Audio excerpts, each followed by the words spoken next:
There, everything should be in order.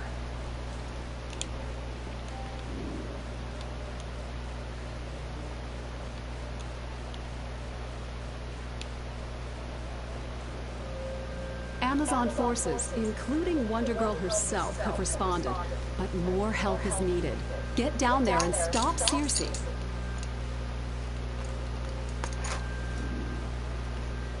Nature Boy, Terragold. Not a bad costume. Hey, I got mail. Slick Silco. That's an interesting name.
Hello, traveler.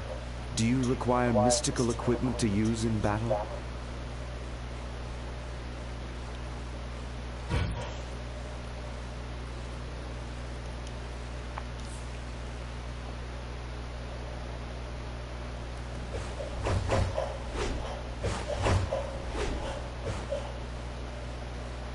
Hello, and welcome to the Booster Gold Exploration Adventure Series.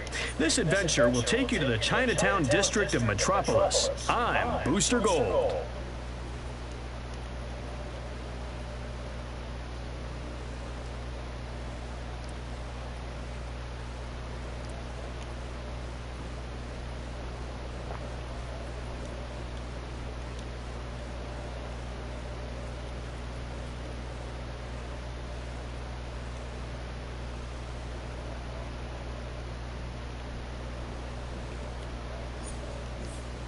Wait, don't I have the demonic chess piece? I believe I do.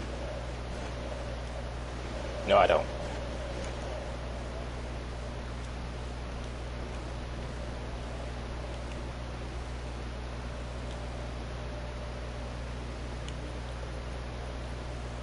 I'm always more likely to get more chess pieces than leg pieces.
That tuna.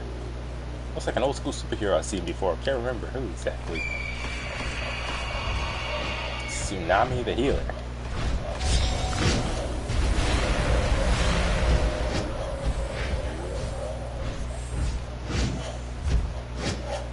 Always some interesting people with interesting names.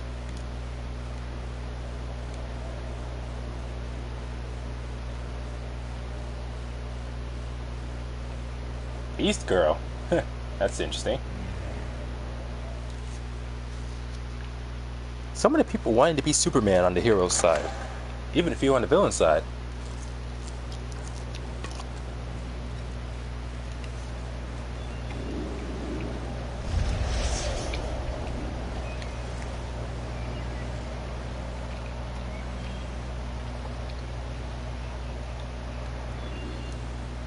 This is Madame Xanadu's Occult Curiosities, a magic shop where you may enter freely, unafraid. Ancient secrets lie behind each of the rune-covered books that line the store shelves. Well, that's what they claim anyway. I, Booster Gold, just wanted to purchase a magician's See hat. her? They must have been out of Idea stuff. purchase atop the theater, greedily using... Get off that roof before you hurt yourself. You will never defeat me.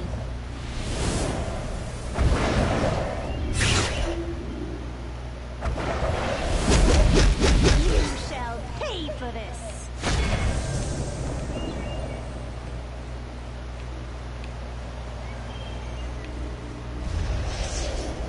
A representation of the diversity in Metropolis, Mannheim's Chinese theater is a beloved part of the city and home to rich cultural offerings, from gallery exhibitions of cultural beauty to dramatic performances of modern theatrical masterpieces.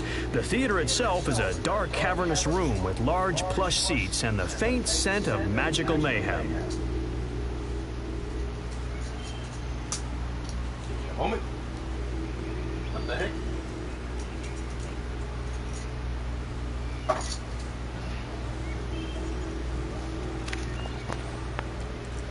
I need to learn to take care of some of this stuff before stream starts.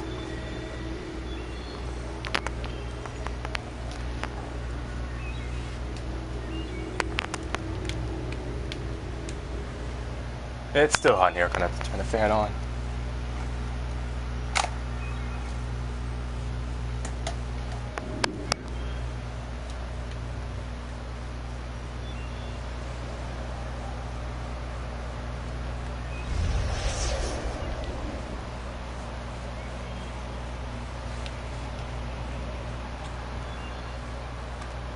All hail the freaking weather wizard!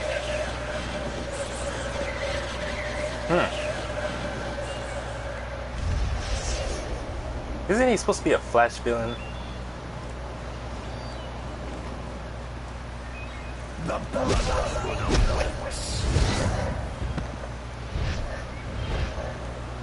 Kind of cold-blooded how I'm able to hurt one of them and I can't go after the other.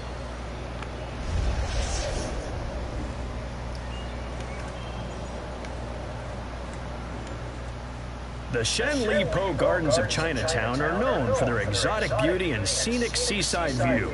I, Booster Gold, find gardens are great for sitting in while waiting for someone to ask you for your autograph.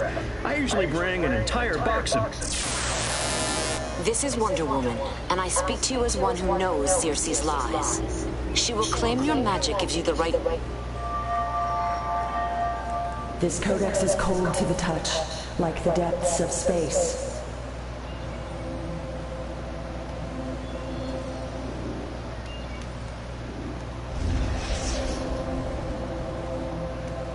These things can be hard to find sometimes in brighter stages or areas.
take down using fires. How he's able to attack more than one target. It's easy for clearing out crowds in some cases.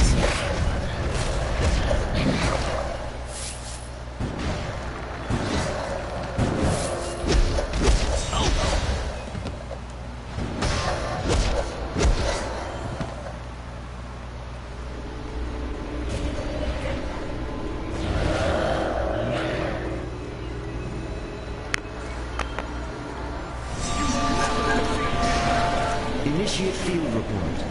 Broken into many tiny fragments, this soul requires extra care.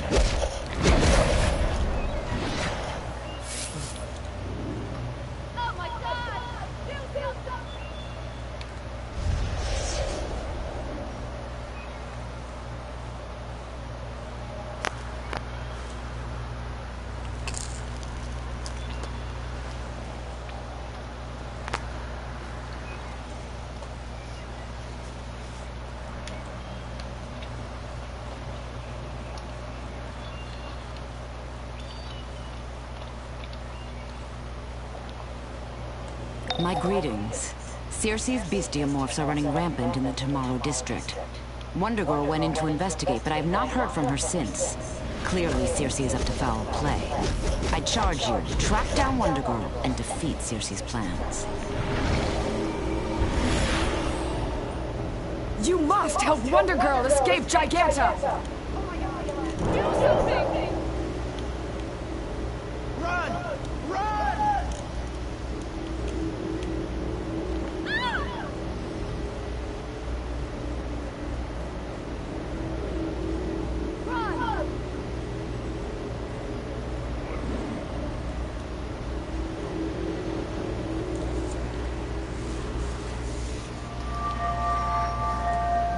The carving on this horn is likely self-inflicted. The what? Don't know who that voice is, but man, the way they sound when talking is very disturbing sometimes.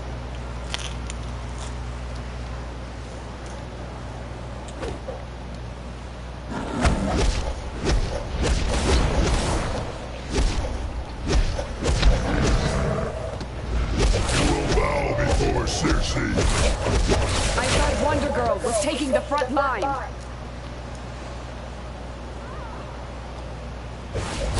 Giganta has Wonder Girl. Giganta will steal Wonder Girl's body.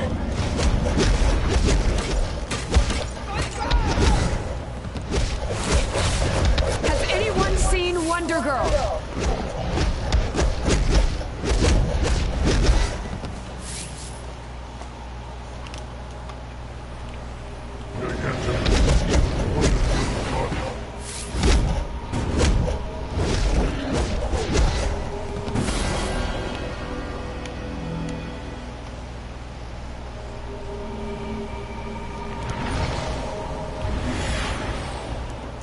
I'm wounded. I must fall back. You're all right. I thought Wonder Girl was taking the front line.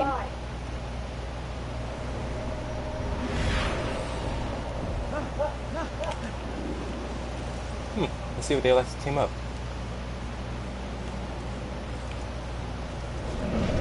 Dang it.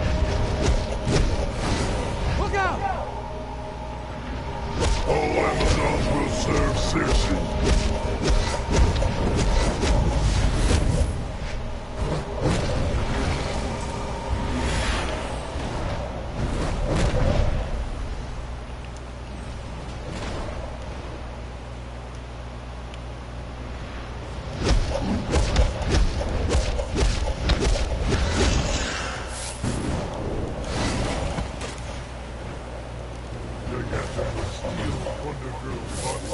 What do these things want?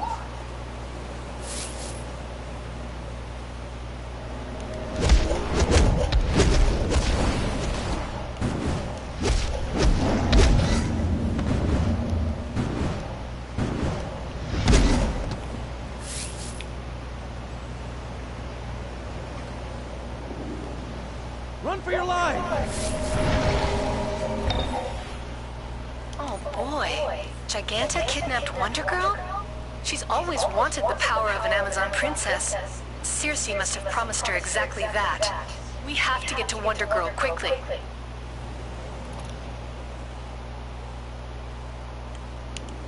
Circe's beasts will know where Giganta has taken Wonder Girl.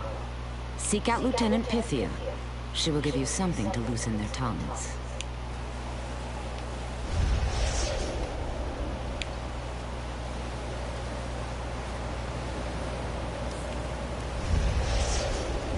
Circe's bestiamorphs carry Circe's ambrosia elixir, a deadly poison. Oh good, you were here.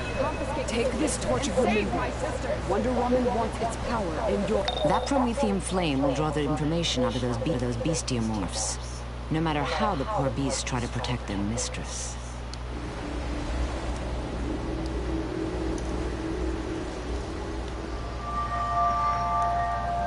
It is not uncommon for them to engrave symbols of their conquests onto tusks and fangs.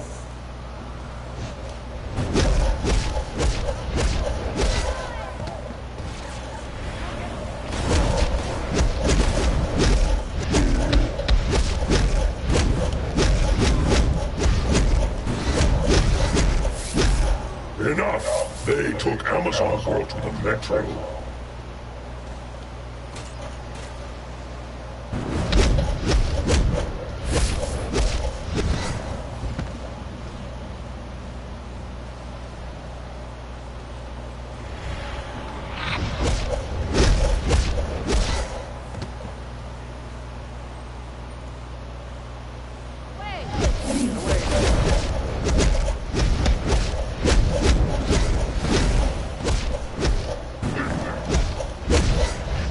I tell you nothing. Kidnapping, those mystic stones, all this points to Circe creating a ritual to swap Giganta's mind into Wonder Girl's body. This is really big. No pun intended.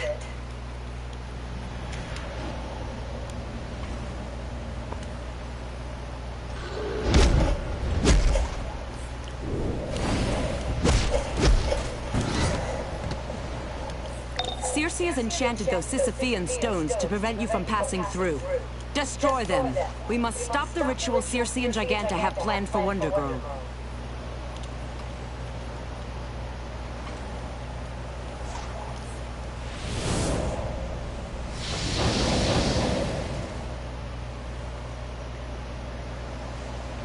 Mark Crazy RR. Hello.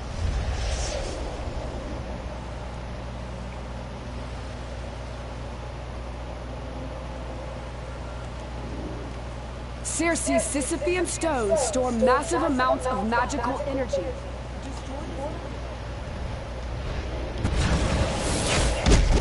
On guard, you ugly, disgusting looking, whoever the heck you guys are. I almost said furries, but I was like, no, that's going too far. This fang could aid the Sentinels of Magic's restorative incantations.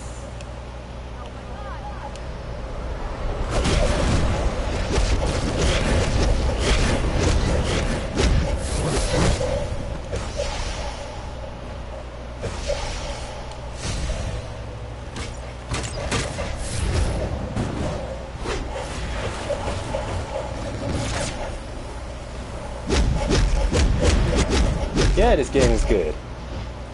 A bit addicting at times, but yeah, it's very good. No mercy!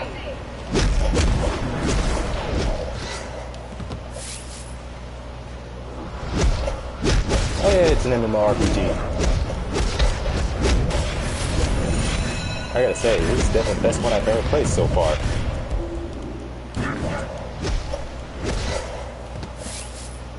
Jeez, I keep falling behind. Run is gonna leave me behind. They already did.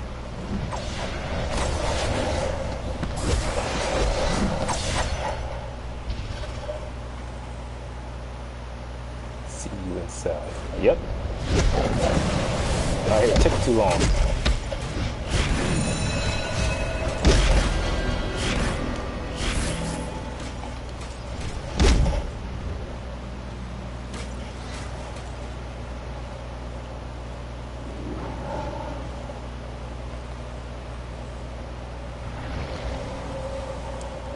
The Mirror of Narcissus allows us to discover Circe's plans through her vanity. We lost it in a skirmish. Wow, you really must have never heard of this game before, because yeah, there's all kinds of things you can do. You can create either a hero or a villain. Choose, well, there's different types of powers that have. Fire, ice, sorcery, plant-based powers. Yeah, they have all that kind of stuff. Please help me so out. you can choose the My origin squad of your is in power there, and who between knows what tech, that meta, Circe and person magic, and her monsters have done to and them. that determines who your myself. mentor is and most of the missions you go on.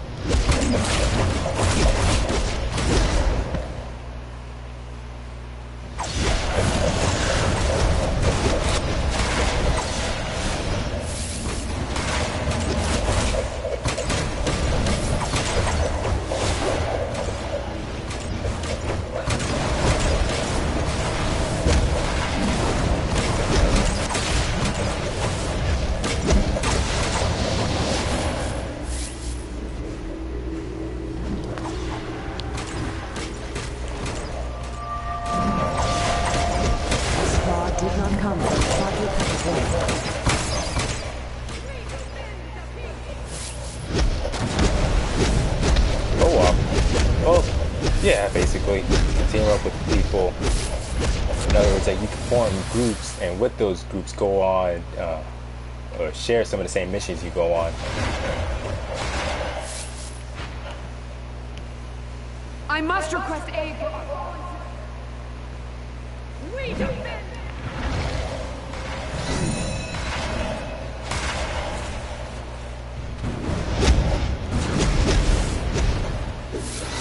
Oh shit, that. What does that do exactly? Erupt in a searing pillar of flame, healing yourself while knocking down nearby enemies and damaging them over time.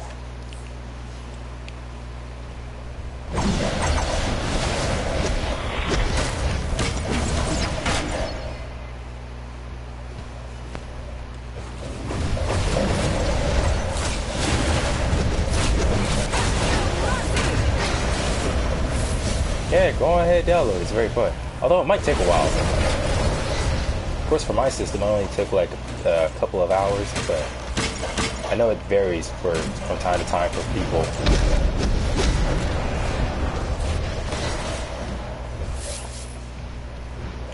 Of course, being an MMORPG, just like any other types of online RPGs, a lot of the best stuff that you can get from missions to gear is all locked behind paywalls.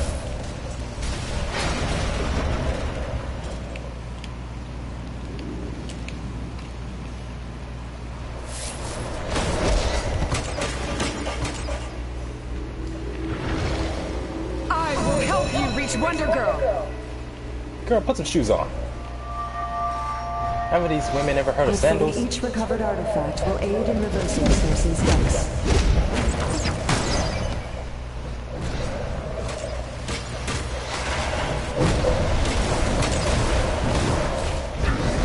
He says he just tried to do stuff to stuff. Oh.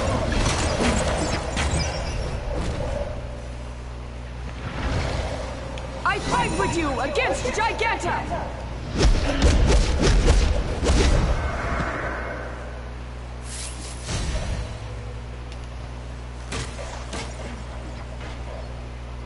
Charge!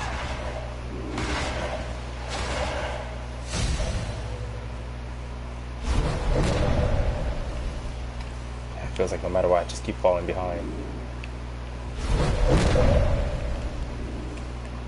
You're too late. I have already begun the ritual, with a few minor improvements. Now I will transfer my powerful mind into Wonder Girl's body, and the strength of the gods will be mine!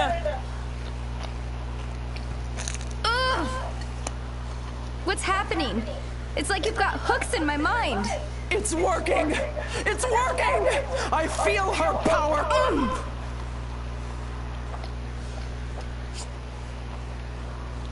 Your body is mine!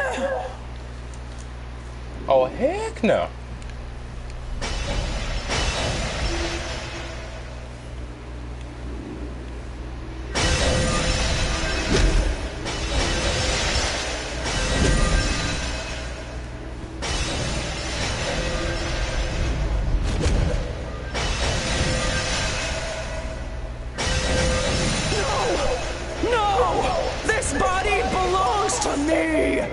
Not anymore, it doesn't, thank goodness.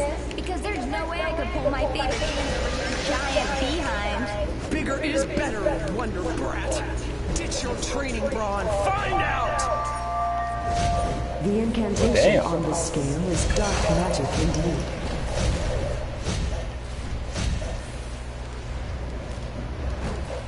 How is he doing so much damage?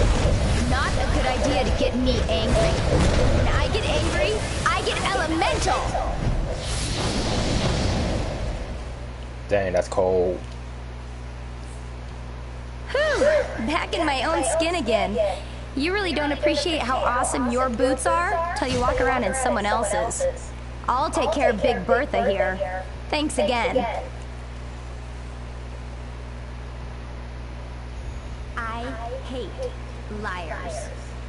Anyone who cheats, or steals, or tries to push other people around, or make you do what they... Circe's plan to use Giganta and Wonder Girl has failed. Knowing Circe, she will simply turn her eye to other targets. But we will be ready for her. My thanks. We will speak again soon.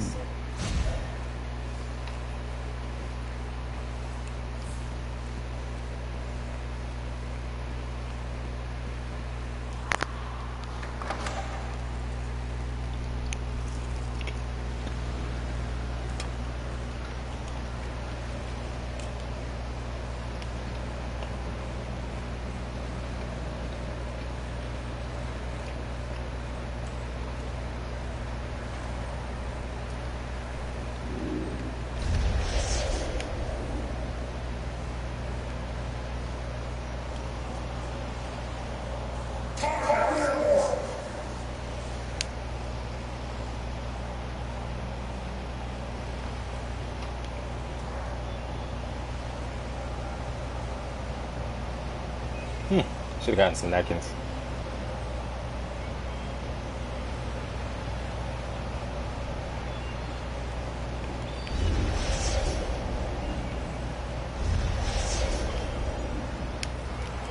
Your soul belongs to power.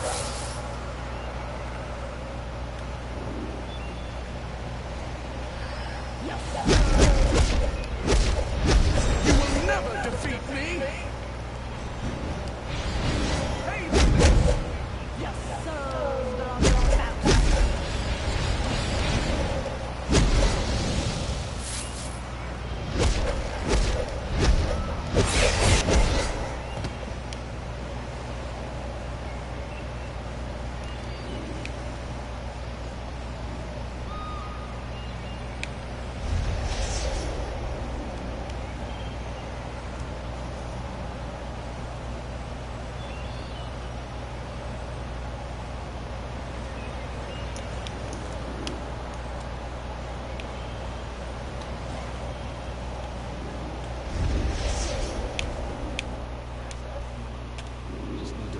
Like so. Push that.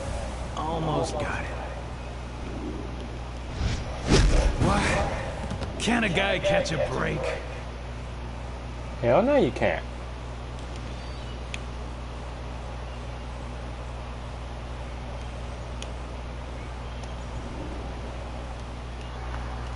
Hold on a second, I'll be right back.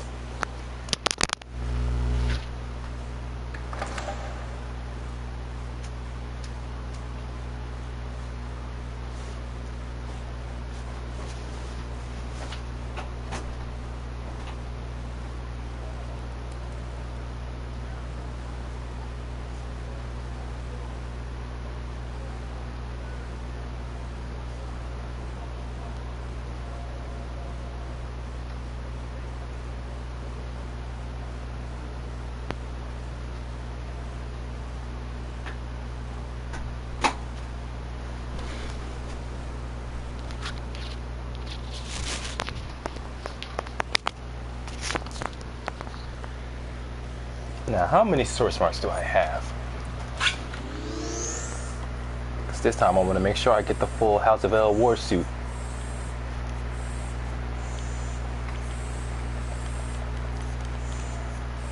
$13. Yeah, making progress. 3, 2, 1. Fight.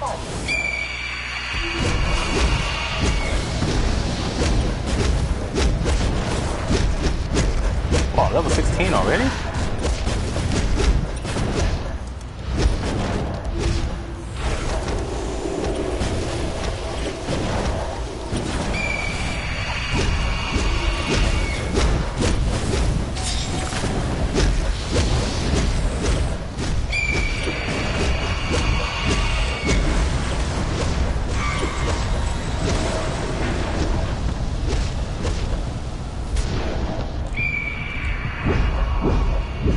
You lose.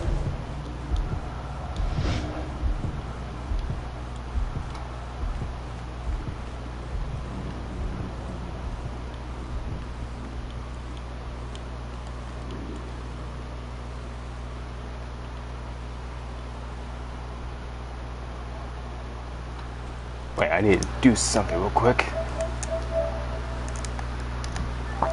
I need to get a better phone working so I can do this without all this stuff. Let's go through.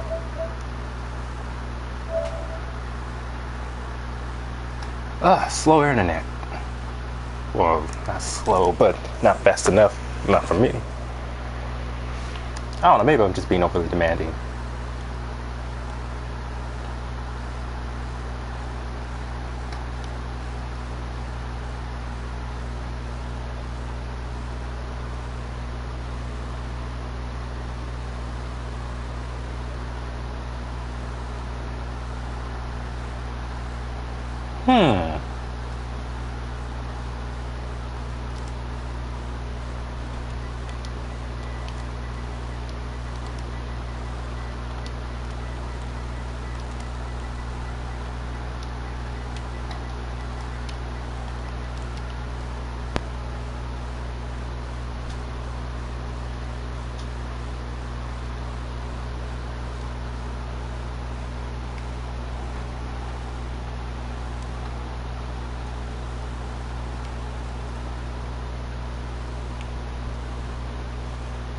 Oh, I need to check my subscriber list.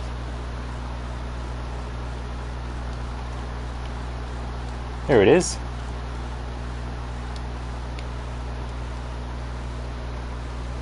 Honestly, this kind of thing takes too long. Like I said, I need to get my phone working so I can do it, or get a better phone. That's what I need.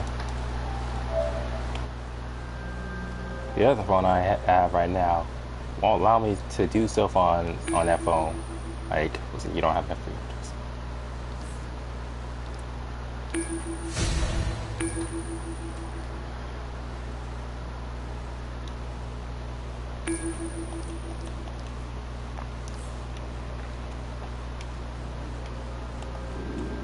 So, you took Giganta. The bigger they are, the harder they fall.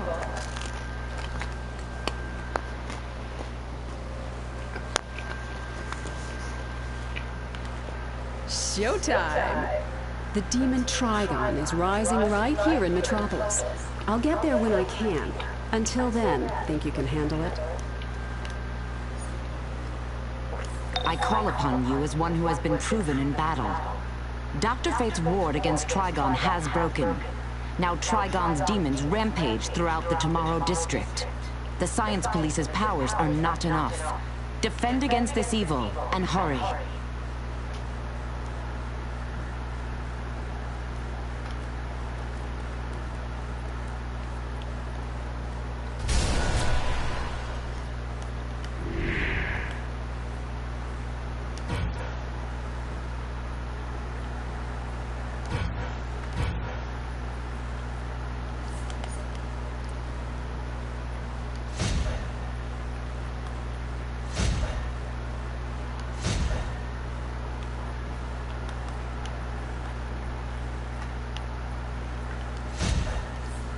Hello, traveler.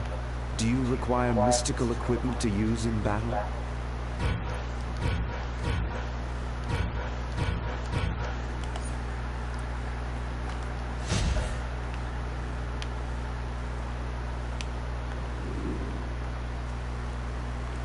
What's that supposed to be, like a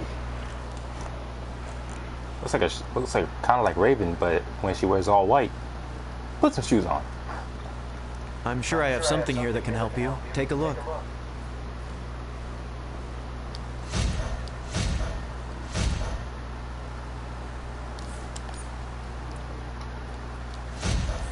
I'm sure I have something here that can help you. Take a look.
Man, that's very far. But I got this active.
Oh wait, my controller is fully charged.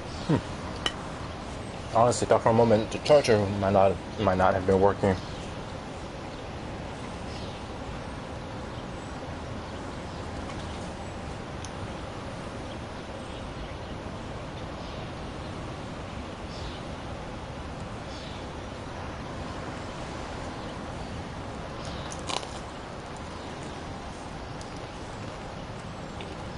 This is the heart of Metropolis University, the main building, Corlin Hall. Students start their journey here so that they will soon be transforming tomorrow. I, Booster Gold, am here to transform yesterday, protecting my past to ensure your future.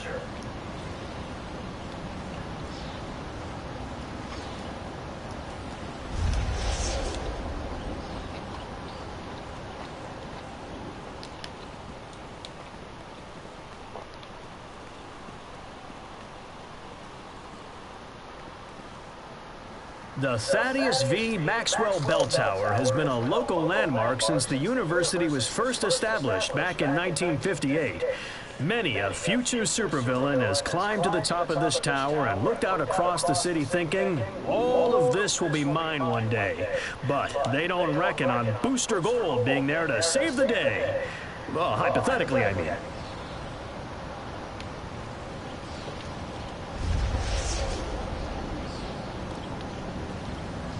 This residential hall, Mark Neuper Dormitory, is where future young intellects go to sleep between classes. It's also where they awkwardly fail to meet members of the opposite sex. Well, if only they had the charisma and confidence of yours truly, Booster Gold.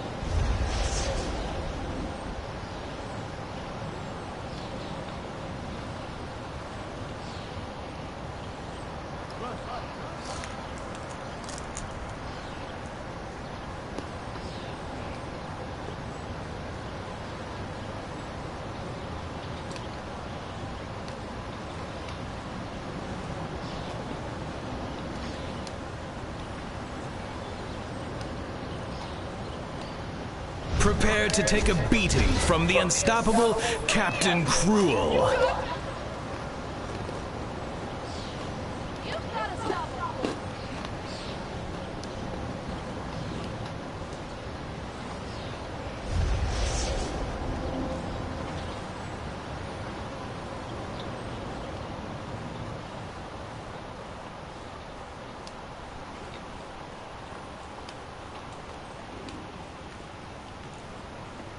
The unmistakable outline of the Metropolis Metrodome is visible from all over Little Bohemia.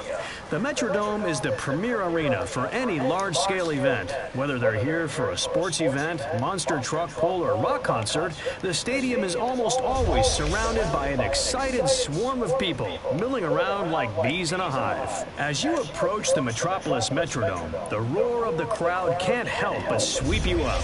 The excitement ripples outward across the city blocks in every direction. Just the thought of it takes me back to memories of me, Booster Gold, as the star quarterback. Ah, good times. The Metrodome is not limited to football. It is also the home of the Metropolis baseball team and any other large event, such as concerts or demolition derbies. Though I'm not really sure why anyone would pay to see a demolition derby when you can watch cars get smashed for free as heroes and villains do battle on the street.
Hell kind of word is fat doinks.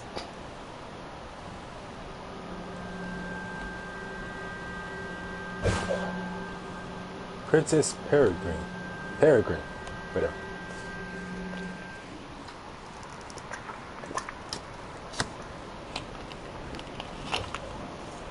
I don't know why, but that character I just saw, or that person right there, Princess Peregrine, made me think of, what was the series? She-Ra. For some odd reason. It's always weird. I see one type of character, I think of something that's completely unrelated. Patients are rioting all over the Metawing at Metropolis General Hospital. LexCorp is trying to keep Metro PD from the scene, so something big is up. Superman wants you to You'll need this metahuman encasement device for as long as it lasts. It's not yourself, but it's just part of the wonder of being Booster Gold. Join me for more exciting exploration adventures throughout the city. Use the Chinatown MPD station kiosk. Wait, which mission was this? I don't remember what mission that was. I'm Wonder Woman. But how did you do? Excuse me. Wait, did Wonder Woman ever wear a cape?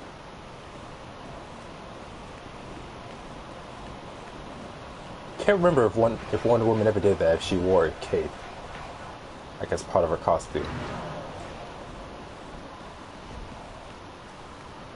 Let's see, there was Diana Prince who went as Wonder Woman. If I remember, Donna Troy, I think she also used the name Wonder Woman at some point.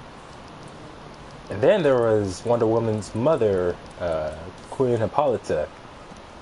I think it was during, what was it, I think between the 80s and 90s, I'm Booster where Gold, Queen and Hippolyta welcome to the herself Exploration went along Adventures as with Wonder Booster Woman Gold. because the This original adventure will take you incapacitated to somehow. Metropolis General Hospital, a state-of-the-art research hospital in Little Bohemia. Little Bohemia? Oh, heck no. Oh man, JK 95 ran off. I guess they don't like when people. I guess they don't like when people correct their spelling whenever they try to be a troll. But just remember, people, if you're gonna tell someone to kill themselves, when you type "kill yourself," it's YOURSELF. But this guy left out Y and O. I mean, come on now. How are you going to make such an obvious, such an easy mistake to avoid? Let's see. There's a helmet, chest guard. Hold on.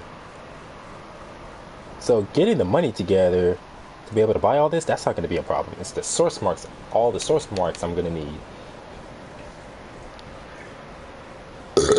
Oh, excuse me. So it's... Hold on. So it's going to be 16 source marks. So 16 source marks for the headpiece.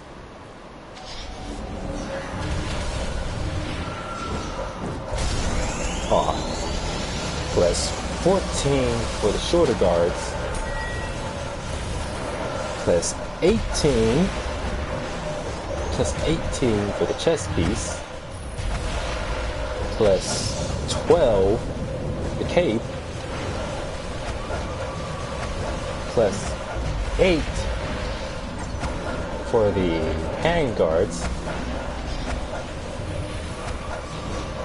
plus 10 for the waist guard. I wish it did not have to cost so much. Plus 18 for the leg guards, plus 8 for the foot guards. So why is it that the hand, why is the hand and foot guard so cheap, but everything else has to cost over, let's see, between 10 all the way up to 18? It's ridiculous. So I would, holy shit, I would need 104 source marks. 104 source marks.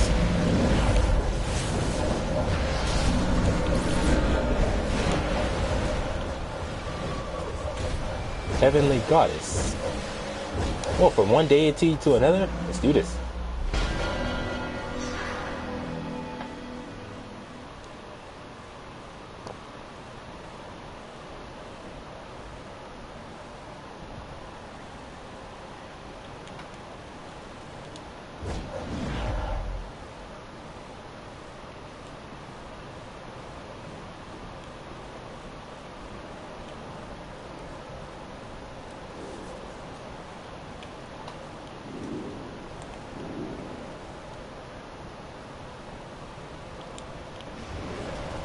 Three, two, one, fight. Holy shit, they must have had their PvP gear on.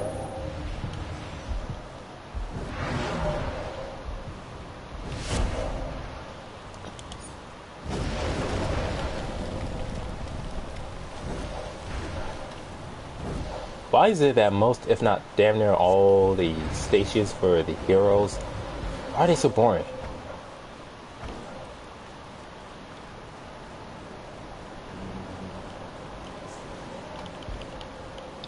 Like seriously, no music.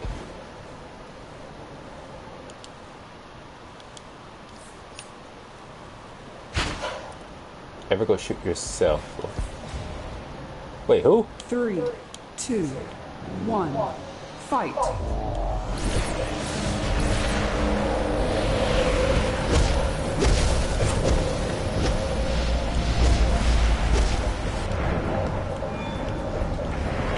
You lose.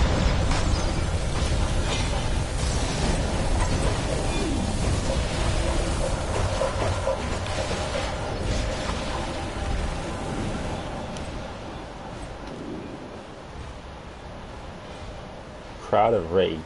Wait, what? When the heck did I put this top on? I don't even remember. Weird, putting on outfits I don't even remember buying. The biomech headpiece just looks so weird on the male character because of how big the headpiece is.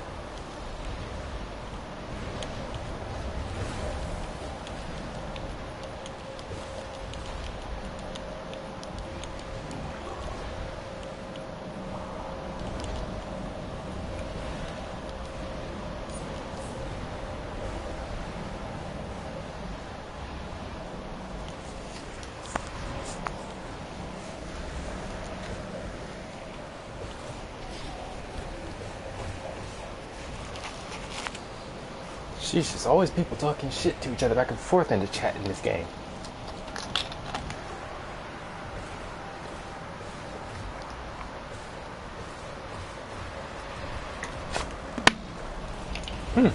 Watermelon lemonade. Very good combination.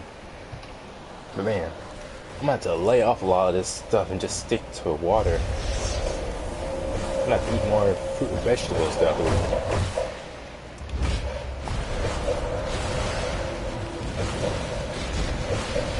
Forsaken Beauty. Let's see what she will be willing to do.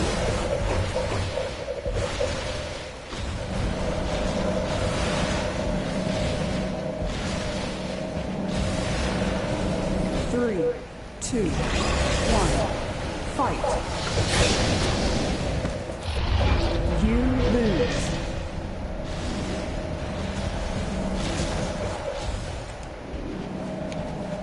For a moment, she kind of looks like Red She-Hulk, but with darker skin. Well, she makes me think of Red She-Hulk. Must be the eyes.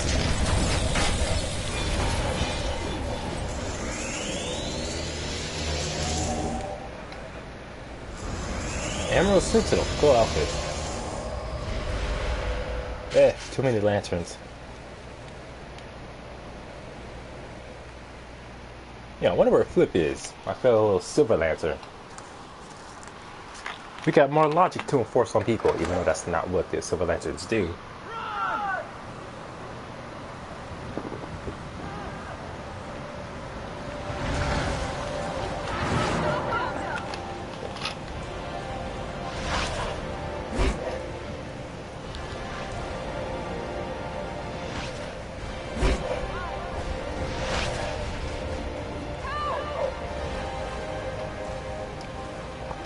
Master 69.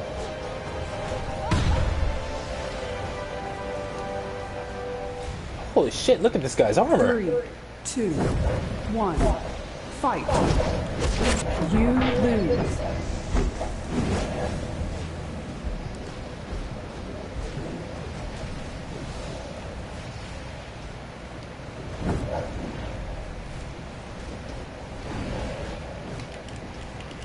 Let's see.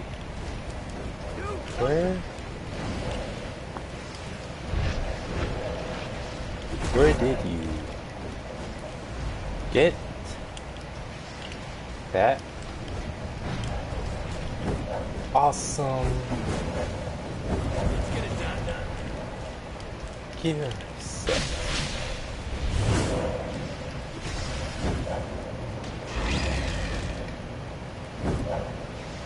Seriously, look how freaking cool that is.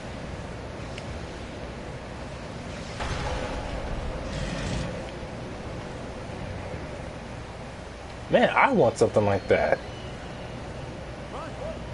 Is that like... I think that's... It looks like it might be something magic based.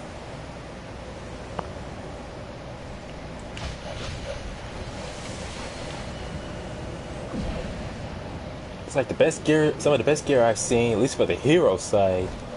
A lot of it seems to come from the magic and the meta wings, or the magic and meta sets. Don't know about tech. I don't think there's a lot of people who use tech as their origin. Oh, excuse me.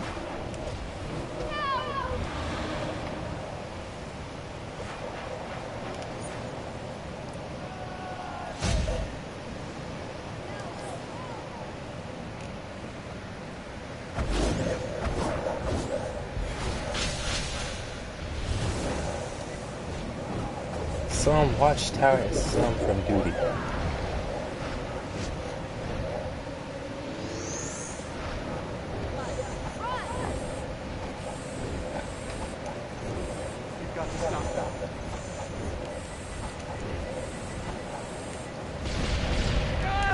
Cool.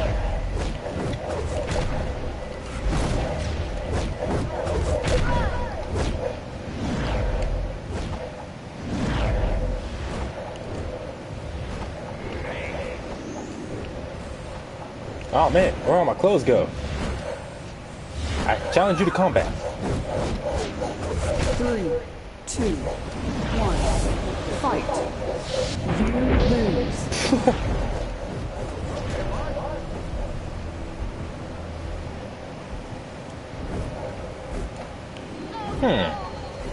Hey, what about this guy? The heroic flamber. Damn! 3, you know, but that goatee almost looks like damn Zod.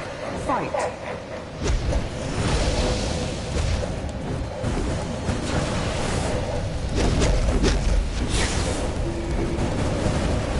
So I remember the whole time I've been playing both magic and metal sides. I did not see. I can't remember where. I don't think there's any place in the watchtower I know that sell those wings. I mean, DJ Catboy said he got some of their stuff doing the on-duty missions. I don't know any on-duty missions that give me gear. Or maybe I have done some, but I just haven't been paying attention this whole time.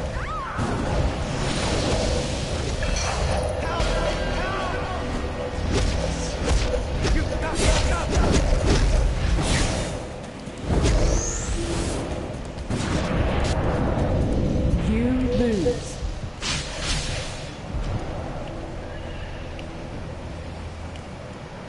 Hey, where'd my clothes go?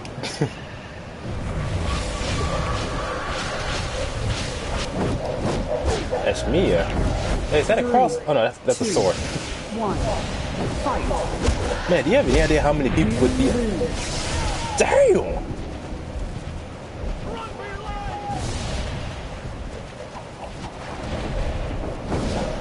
Do you have any idea how many people probably would have been offended by this game if you can actually use the cross as a weapon? Oh man.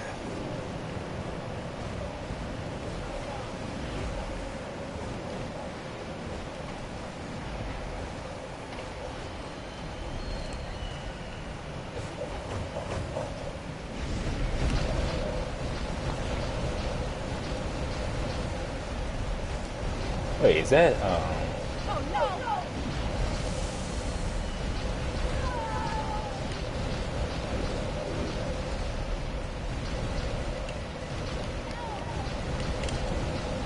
is that house, hell here? Is that House of Elkie?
Yeah, I really ought to take more time to just relax and just see what's going on around the clubs and outside the clubs.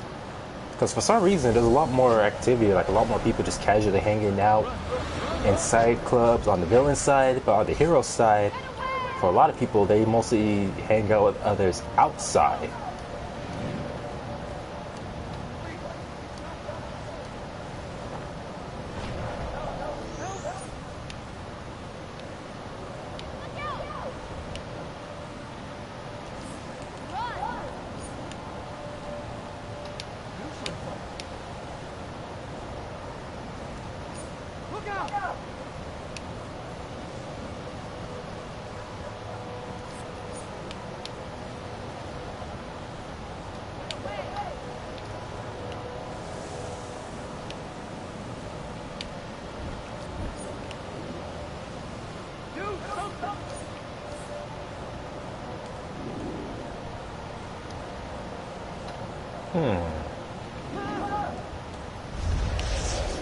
Do these kiosk missions real quick.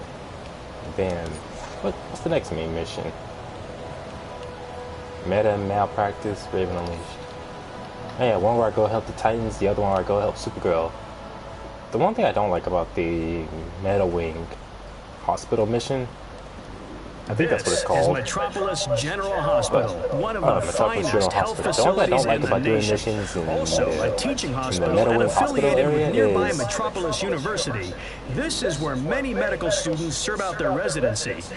Metropolis General offers a standard emergency ward, but due to the unplanned nature of emergency care, the emergency ward must be prepared for a broad array of illnesses and injuries, some of which may be life-threatening. And Met General's new Meta-Human Research Wing, funded by LexCorp, recently opened to handle health care for the ever-growing meta-human population.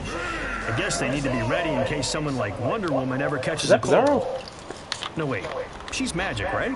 These poor people are a threat to themselves and anyone else until we discover what Lex did to them. Use Star Lab's special containment sphere to take them to safety.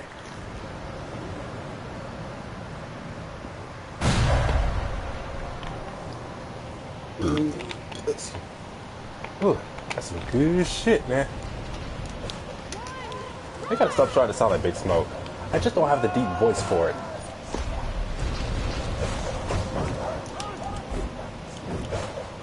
Six, see, 1, 2, 3, 4.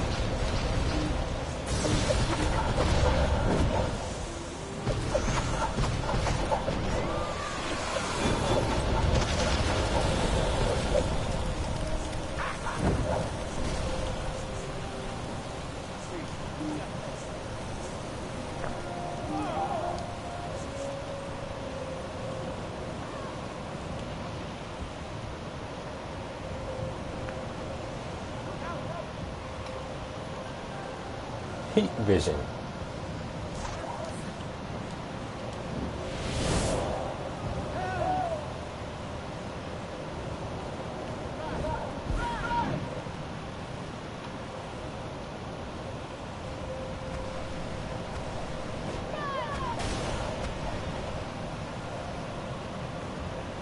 Damn, Batman over here looking way too serious.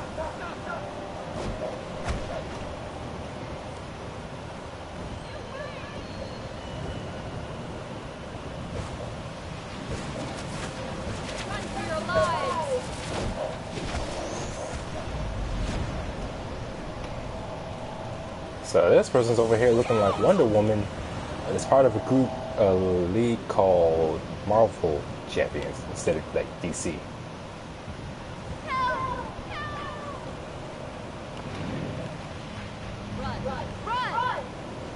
PDB Parker. Oh, that's a spider emblem. Okay.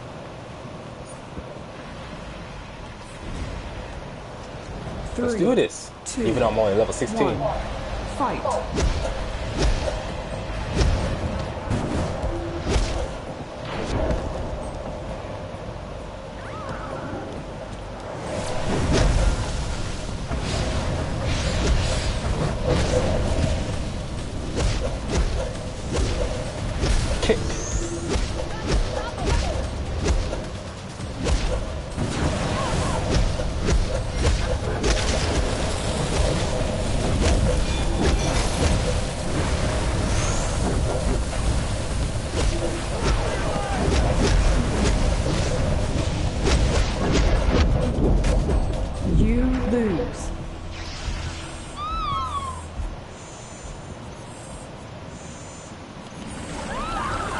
Let's see, I need 104 source marks. That many just for the House of L warsuit set. Still remember in an earlier stream where I got the House of L chest guard, leg guards. Let's see, it was the leg, chest, and headgear. And I think I may have gotten the hand guards. I can't remember. Wanda Maximoff from Marvel Comics. Oh snap!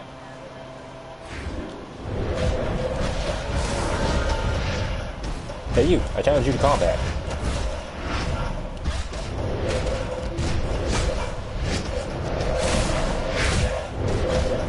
Okay. Nobody wants to fight me. Fine then. Guess I'm just not worthy enough. Would fail to be inspired by the nurturing and healing care offered by a hospital like Metropolis General? Well, okay, maybe some of you villains out there wouldn't be impressed. A fair warning then. Booster Gold will be keeping an eye on you. Booster Gold of all people doesn't sound very threatening. Of course, then again, there's a lot of heroes that don't sound very threatening when they talk. Like Plastic Man. What was the other hero who has power to stretch their body? I think it's elongated man. I'm thinking, not only is he personality-wise difficult to take serious, but in terms of, well, not his powers, but just that name, elongated man. This doesn't really is stretch Booster to a lot of Gold. people. I hope you enjoyed your visit to Chinatown. Hello, I'm Booster Gold, and this is the Booster Gold Exploration Adventure Series. This adventure will take you to the headquarters of the I'm gonna do Science that Police general Metropolis Division. hospital mission. These poor people Just are get a it threat out to the way. themselves and anyone else. Because like I said, the only thing I don't look forward to when doing that mission Use ever Starlab's is special having to containment deal with the sphere likes to of take Dr. them to safety. Psycho. That guy's like nothing but a freaking troll. Just trolls you all day. At least while you're fighting him. So I think it's mainly the first fight that's the most annoying, because he keeps on disappearing at the last moment. You have to find him before you can attack him again. Oh, I am not flying all that way.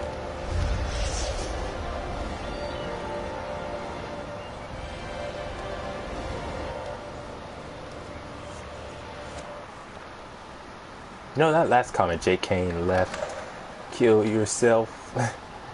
It's like it's kind of sad where someone tries to troll you, but in their attempt to troll you, they misspell a word, and that alone is all the more reason why not to take them serious. First of all, someone telling others to kill themselves, like I can't take that person serious. Like that's just sad. But I'm thinking, if you're gonna tell me to kill myself, at least try to spell correctly. Like, how are you gonna be a troll or even a bully on the internet and you can't spell right? Well, then again, bullies, at least in cartoons and TV shows and sitcoms, bullies are stereotypically portrayed as not being very bright. So I guess that tradition just carries on over to the internet.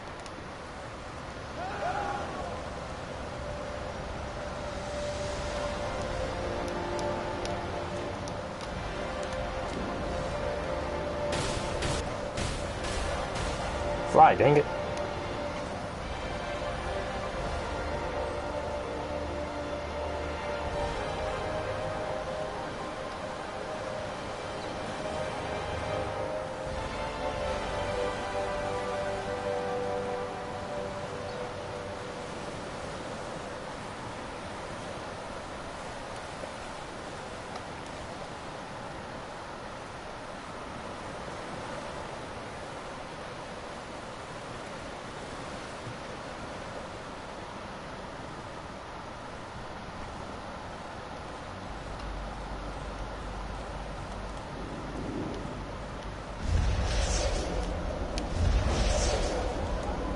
Some of LexCorp's goons are using genetic transcoders to monitor metahuman patients. Help us! The escaping patients have managed to take some of their records with them. We can't let LexCorp take it.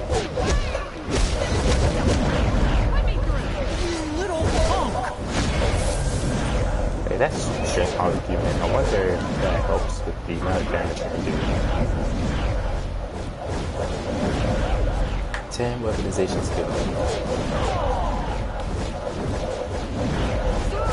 You're hurting me!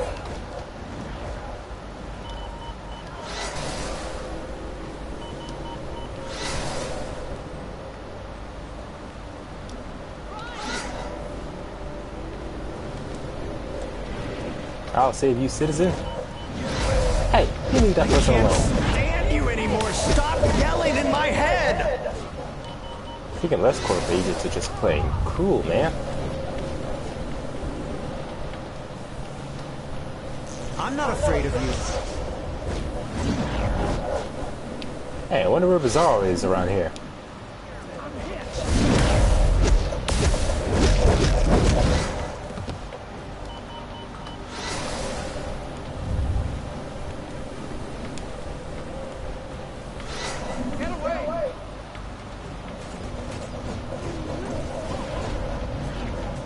Hey, I wonder if this person would be willing to team up.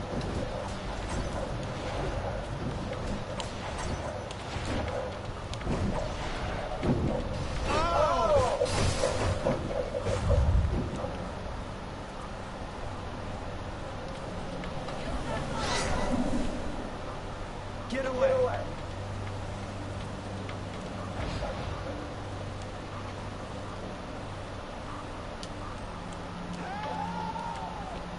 Hey, want to team up? Dang, is there anyone who's not already in the group? Oh my god! Do something!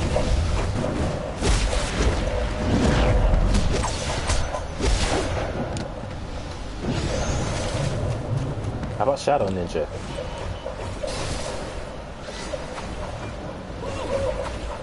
Oh my goodness. Who isn't already in the group? I'll make you.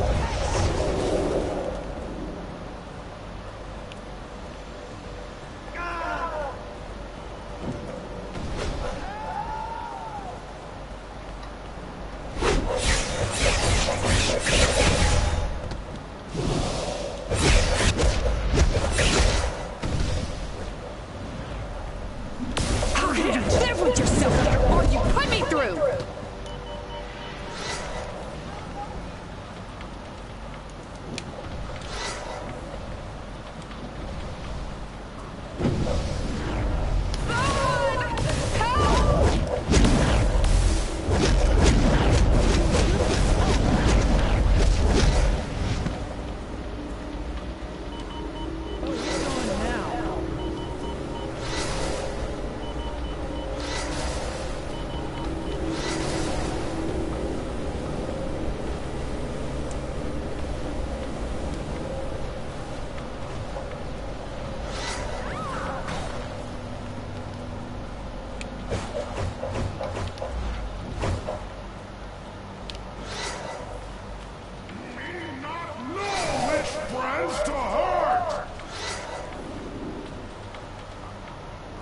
Bizarro.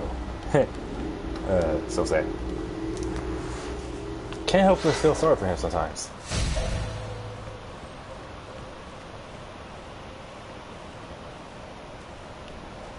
Me and Bizarro! Bizarro #1! You are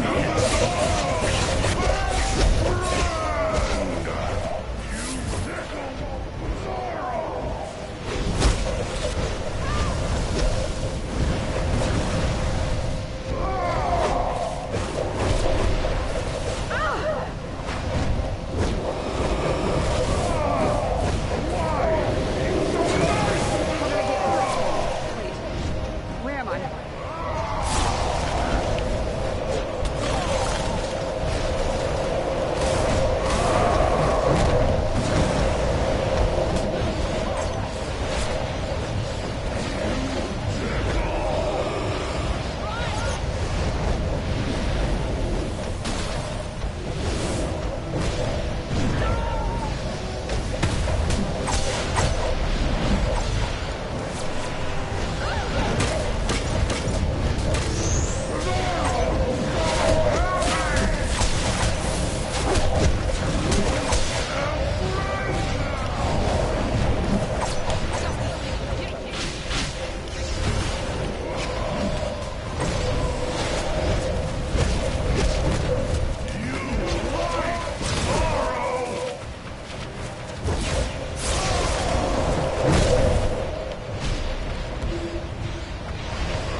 some of this?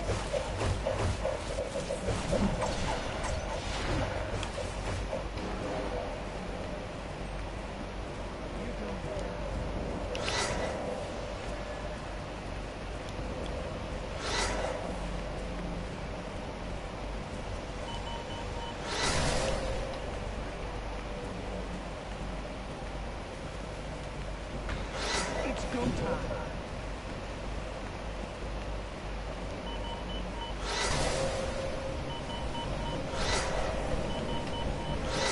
I'll make you pay for the experiments you did on me.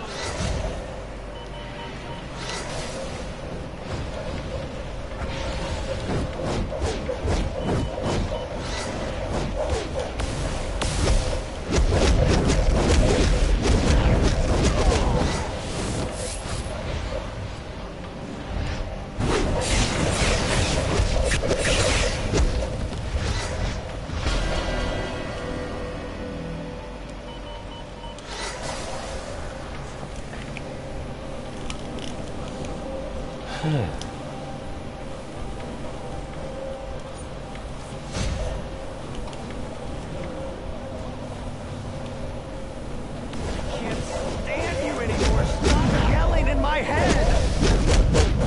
I know you have the damn mind attacking me while I'm busy doing something.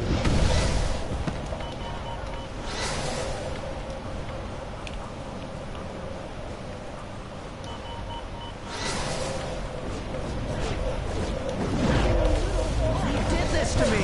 Please. You have to end this experiment.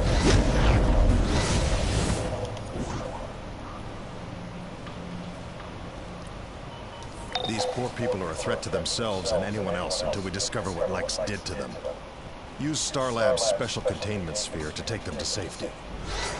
You! I think everybody's already in the future.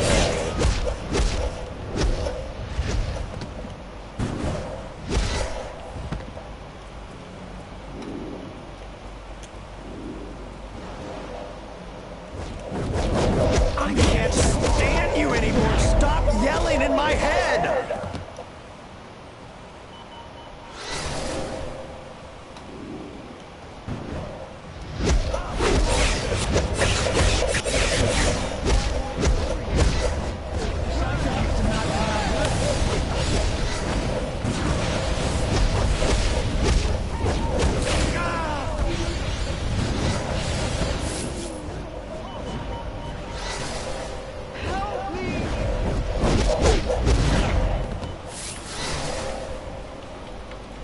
Go ahead, punk.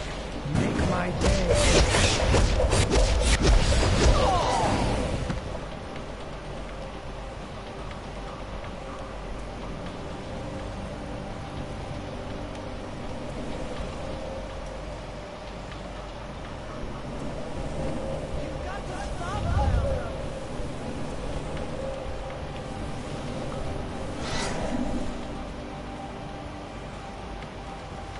It's go time.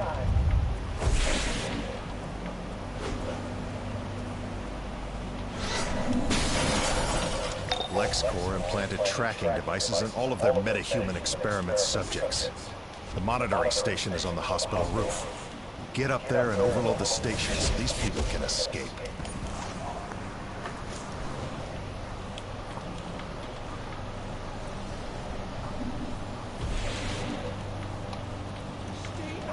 The way!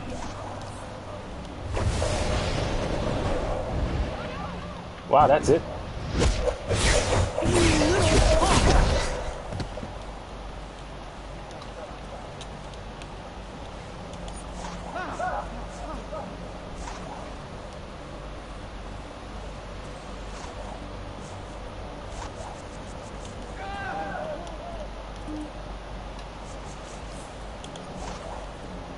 Oh, wait, what else was I gonna do?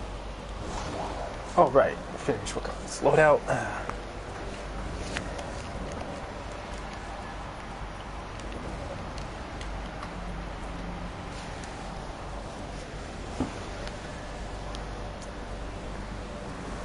Yeah.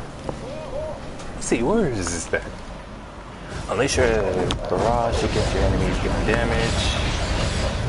Push immediate area damaging enemies.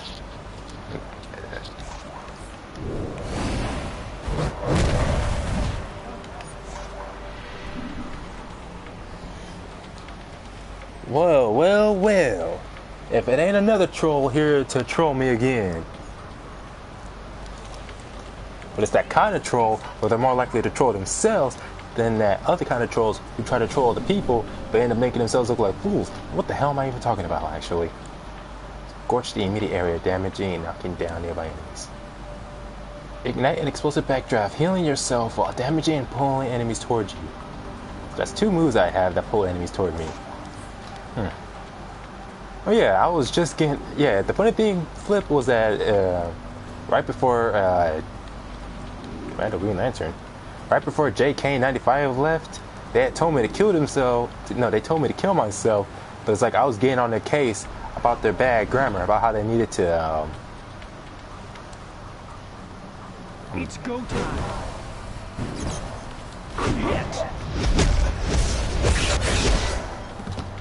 What? Troll under the bridge. Wait a minute, didn't that... Because I remember that kind of story. It was three goats trying to get over a bridge. There was a troll who wouldn't let them pass. Each time one would walk over, the troll would shout out, "Who's that walking on my bridge?" LexCorp's gladiator suits are running. And he would chase off the first two, but then the oldest of the three, instead of getting scared off by the troll, he ended up headbutting him and ramming him right off the bridge. But if I don't remember him asking them three questions. I remember him just immediately chasing them off.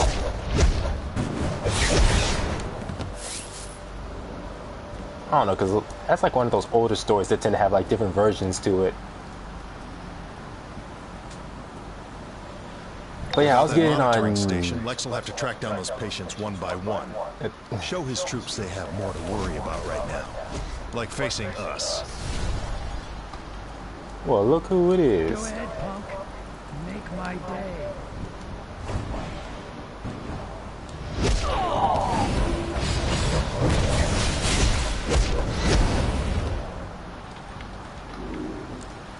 Oh, Monty Python. I have yet to actually see that movie.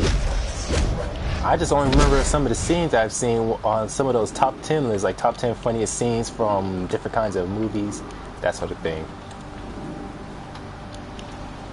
Like the one I hear about the most is mostly Monty Python and the Holy Grail. If I remember, I think that was the one with the Black Knight, where no matter how many times he got cut, no matter how many times he got hacked into pieces, he was still alive, even after losing all of his arms and legs. They're like, your arms are cut off. Or they're like, what was it? You're bleeding? He's like, no, I'm not. Look, just a flesh wound. You've got to stop them!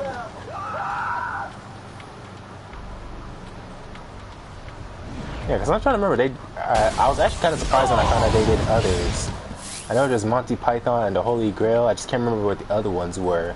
Because I remember there was one that involved where there was this cave, they couldn't go inside because it was too dangerous, and it turns out that that dangerous creature supposedly was really nothing more than a rabbit. But that rabbit was very dangerous. Like a couple of guys would go in there, and only for that rabbit to somehow just tear them apart. Life of Brian, meaning of life. Oh, the rabbit was from Holy Grail, okay. Actually, I'm starting to think, because I remember in Mortal Kombat Shaolin Monks, Kung Lao had a fatality where he would pull a rabbit out of his hat, toss it over to the victim, and the victim will pet it, only for that rabbit to go crazy and kill them. There was also one fatality where Kung Lao pulls a rabbit out of his hat, but instead of the rabbit attacking him directly, he will beat the shit out of the victim with that rabbit. Lex Luthor announced today that the new metahuman, which I gotta say, he's definitely just plain cold-blooded using a rabbit like that. Which is entirely funded by LexCorp, will also be entirely staffed by LexCorp as well. Holy hand Despite the grenades, protests of numerous never human heard rights of groups, that. the wing currently remains open to metahumans seeking treatment for what Luthor terms their unique needs. Luthor don't know shit. But wait, how the heck did we get into Monty Python and the Holy Grail? Oh yeah, because you left a comment that was meant to be a reference to it, and I didn't understand it. But where was I? Oh yeah, when I was getting on Jay Kane's case a little bit about their bad spelling, which I see that a lot on the internet with other people, where someone tries to be a troll only for others to get on that person's case and comment about their bad grammar.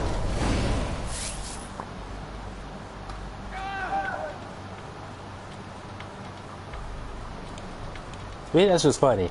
Like you try so hard to hurt someone's feelings, but there's one little detail you miss or there's one little mistake you make that may not seem like a big deal is all people need to not take your comment serious.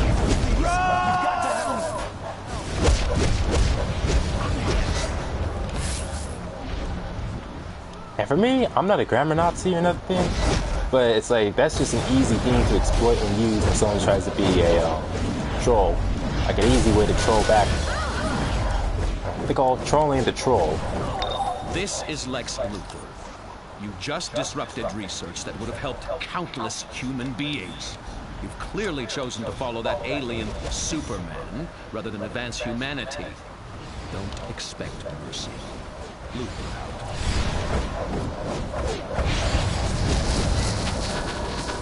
Sorry, it's amazing how Oracle is blocking any more transmissions from Lex's unique point of view. For now, join Supergirl inside, help the metas, and arrest whoever's in charge so they can stand trial for these crimes.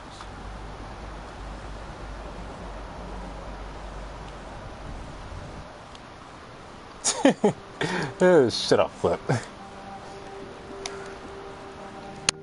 Hey, wait a minute. I've corrected your grammar a couple of times, and my brain never exploded. Of course, I don't know if that's like me trying to correct your grammar, or me wonder if you're trying to speak some other kind of language, like some kind of Canadian slang.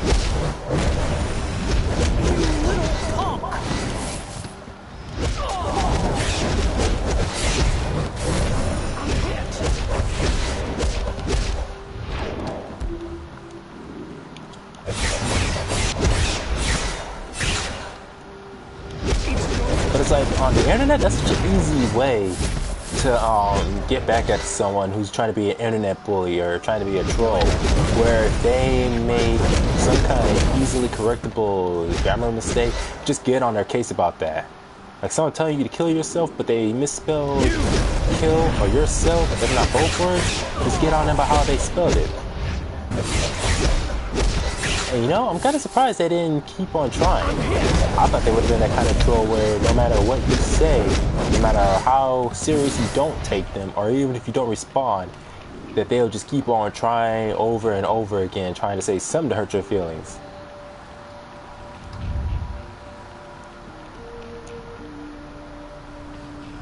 The Silver Lanterns. Well, oh yeah, you're right about that. I can't believe I forgot about that for a moment. Stop it. You're all hallucinating. Stop attacking me. Especially you, big man. Eat a Snickers. Human experiments. What else can you find? Let's see how well you do with a little game of I really don't like fighting this guy. It's always those with mental powers that tend to be the creepiest. 3 blind mice. 3 blind mice.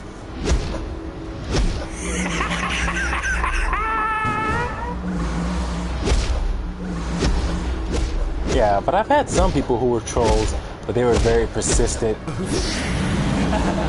Like just trying way too hard to get some kind of specific reaction, no matter how many times they try. I remember one time, me and my buddy Haley, I don't think, was I live streaming this or recording a video?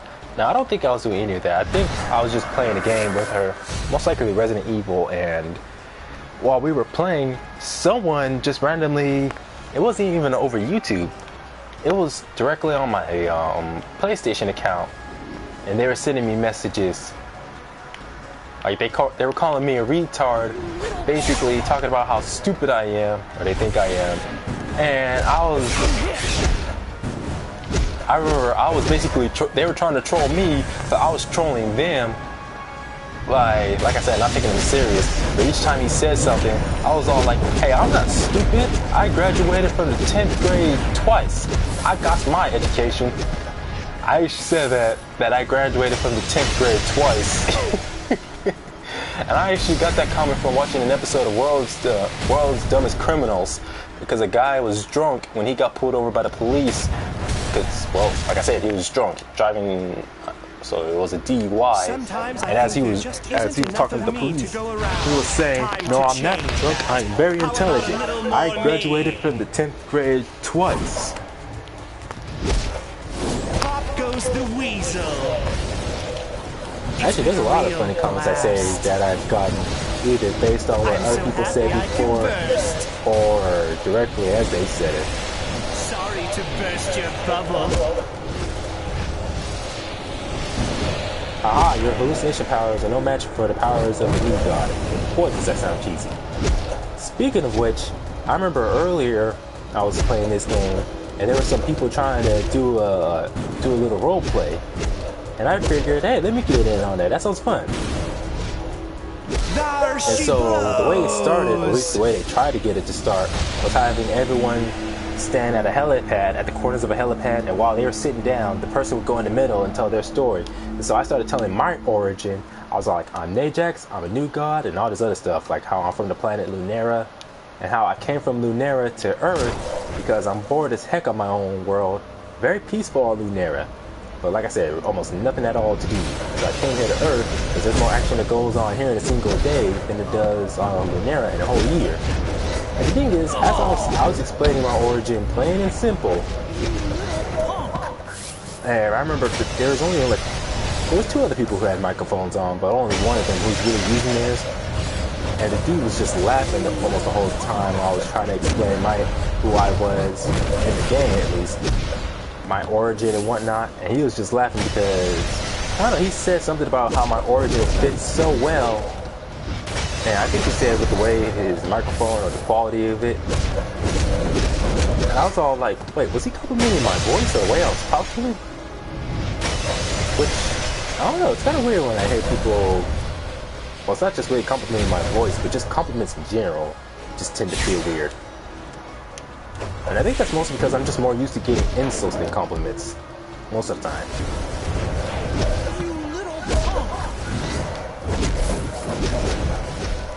But it's like almost everyone else is, the way they were telling their characters and their origins and whatnot, it's like I didn't want to be rude. That's probably going to sound rude anyway. But the way they had some of their characters' origins almost sounded kind of I don't want to say, I'm just going to say generic. That's what it sounded like. Almost like that sort of, you heard it once, you heard it all, you heard it everywhere else. Dr. Cisco some of them had the same origin as others, talking about how they were an assassin trained by whoever. You have no idea what it's like to be me. What gives you the right? You think you can stand I have to go back and check out some of those earlier live streams and see if I can find them. Mile in my shoes. But one day, all these heroes will be my slaves. What was I saying? Today, their mere image will be your death. Not to sound like I'm trying to inflate my own ego, but I kind of felt like I was the only one who actually had an idea, an understanding of who I wanted my character to be, what I wanted their origins to be, how their powers kind of work. Well, I haven't got that down yet. But like I said, it's almost like I was the only one who put any kind of effort into my character's body. Whereas everyone else felt, it sounded like they were just copying it from others. Or kind of like when you have someone like maybe like a young grade schooler who's just now getting into comics, trying to make their own fan comic, and everything they say or do just sounds generic as all heck. But at least they're trying. But still, almost sounds very unoriginal, like they're just making it up entirely as they go along.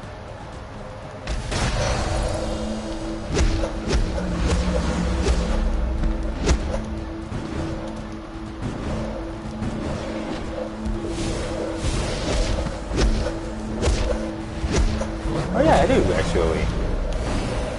Because I remember a couple of times, I remember me and one of my friends, he told me how it was amazing some of the ideas I was able to come up with.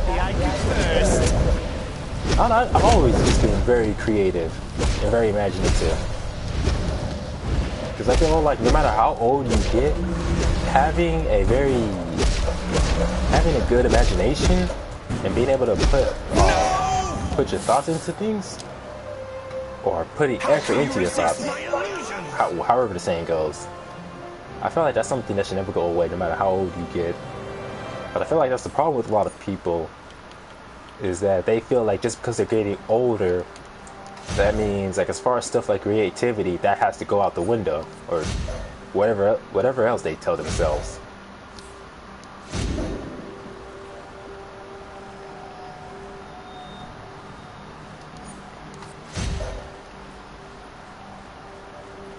Dungeon Master, I don't know. Usually I'm more. No, I think if I remember D&D, other characters get to decide their fate and whatnot. But when I see most people play, it almost feels like the Dungeon Master is the one doing everything for them, and they're just going along with it. Like I said, that's what I've seen from other people playing. Thank you. Dr. Psycho weakened me with kryptonite. Hey man, wasn't there once a movie, like some kind of animated or live action movie made based off of D&D? I have to go talk to Superman. Thanks again. Maybe we can talk when I don't feel so sick. And I'm almost certain isn't that what Neverwinter was? That MMO game I played? So I remember that MMO game, Neverwinter. I played it sometime, I think it was like a couple of weeks ago. If I remember, that one was part of the D&D world.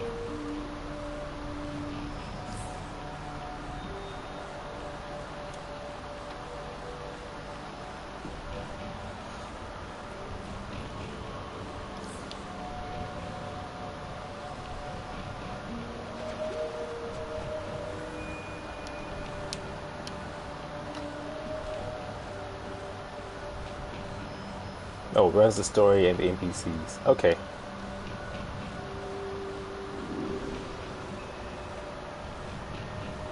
Oh yeah, so I was right. There was a movie, and I don't know, but it's like movies based off of video games. There's not really a whole lot that I say could have done well, which is very unfortunate. But at the same time, movies based off of MMO games, I'm thinking that's gonna be very difficult to adapt, because MMORPGs of any kind, there's like so many different stories within stories based off of other stories that go into other stories, so much like you could choose to adapt or try to make a movie based off of one or some of them, like a feature-length film. I can't imagine that being easy.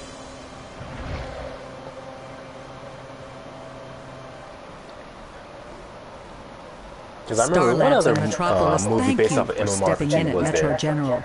As long as Lex Luthor is hurting and exploiting people for his own gain, we will always need heroes like you. But it was just Warcraft. Commissioner Gordon needs your help in Hold on a second. I'll take a quick question break and be right back. Police station.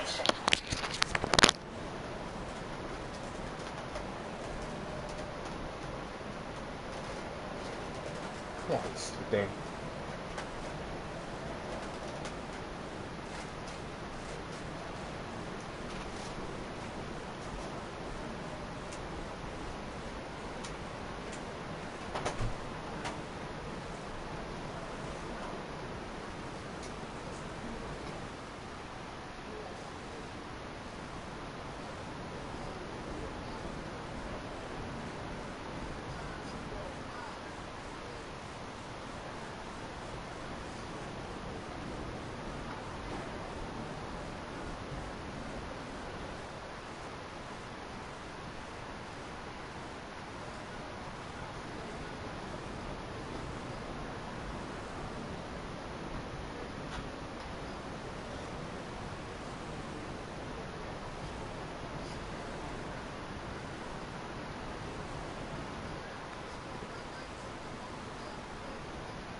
let's see, Warcraft had a mess story, but it looked really good, like mind-blowingly good.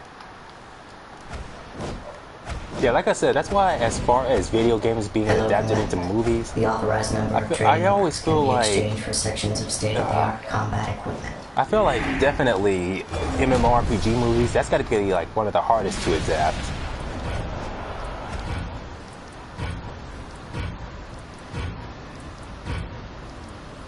Let's see, if I had to name any video games that I think were successfully adapted and did pretty well, there's like very few. Like,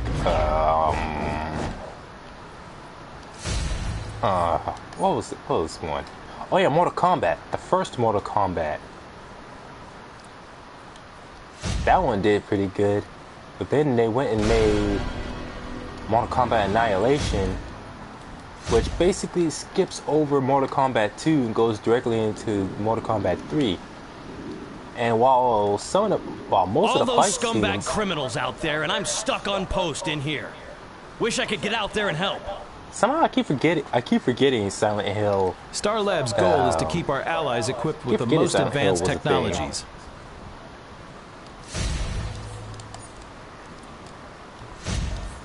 It's like I just know of the games, but I keep forgetting that there was. Star Labs' goal is to keep our allies equipped with the most advanced technologies. Keeping your equipment in good working order makes all the difference, as well as making sure you've got the latest, greatest gear. That's actually it. That's the only movie I can name that did successfully, at least as far as with both critics and fans who agree that it was a pretty good movie.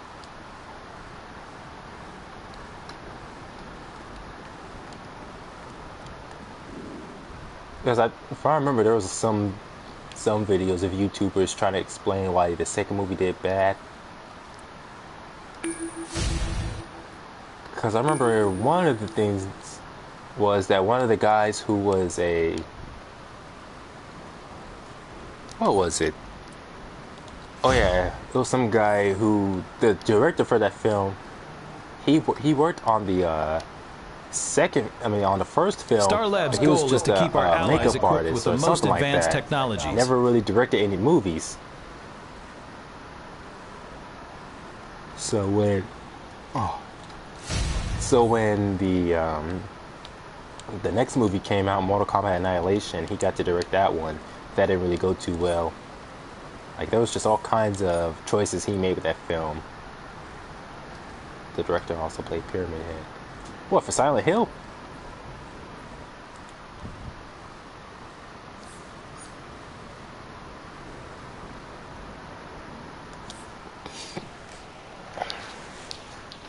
But that Mortal Kombat Annihilation, that was like almost everything was. Wait,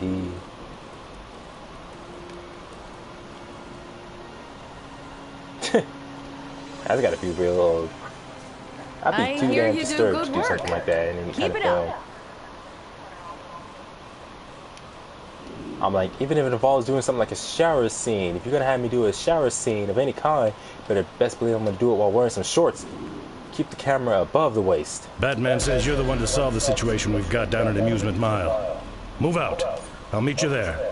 This is Batman. Man, you ain't the boss of me. Joker's clowns are turning the old Amusement Mile theme park into a riot zone. Gotham PD is overwhelmed. I'll track down the Joker. Oracle here. Great news. All your good work has made a difference. You are in... We've got a fire to put out. Bane's back on the Venom and taking over Cape Carmine. I'm Booster Gold, and this is the Booster Gold Exploration Adventure Series. This adventure will Is it hot in here? Or is it just me? Fire, you're naked. Put some clothes on, girl.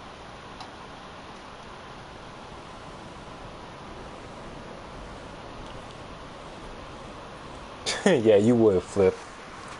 Yeah. Like, as far as doing scenes or doing any kind of roles in a movie, I remember there was one thing me and one of my uncles agreed on that I personally would never do, and that would involve cross-dressing. Like, to me, other people may find it funny, and I've seen some movies where cross-dressing was one of the things for that film, like Big Mama's House. But for me personally, no. It's like one of those things where I don't do it in my own time, and even if I was playing a role in a film or in a stage play, I wouldn't do that.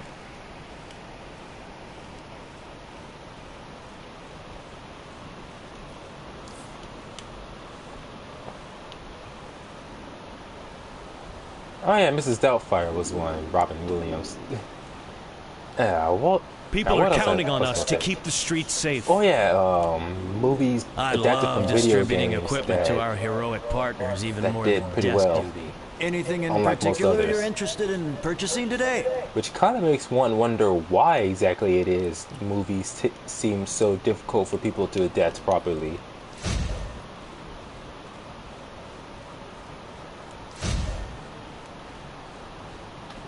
I'm thinking part of what it is that they have so many ideas for how to adapt the film. Ultimately, like one thing I see a lot of directors do when adapting a film is that they tend to detract way too far from the original source material. Like they try so hard to do something unique for whatever reason that it just ends up bad.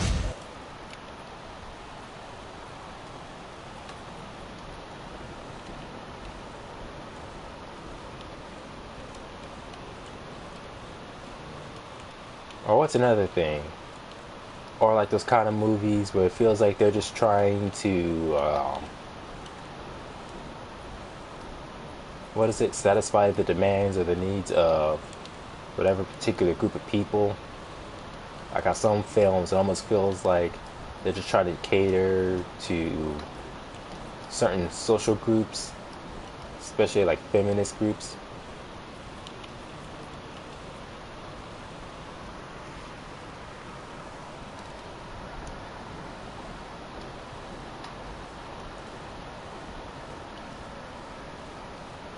Like Sam Raimi.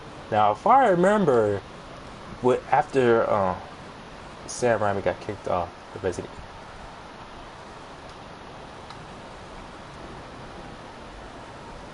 because when you mentioned Sam Raimi right before that Resident Evil movie thing, I thought you was about to talk about Spider-Man, and then I was all like, but the Spider-Man films did pretty good. Sure, 3 could have been better. No, I'll talk about that later. But anyways, I was all like, but that's a comic book movie, not a video game movie. But I was like, oh, Resident Evil. And yet somehow going with Paul W.S. Anderson was better. Magic zombies. Magic in Resident Evil.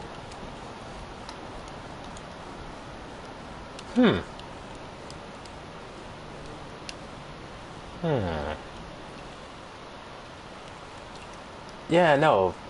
To me, it sounds like they made a good call by getting rid of him.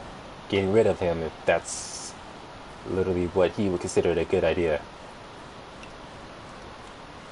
Now that I think about it, that's kind of like the exact opposite of what happened with Doom. Because in Doom, in the original games,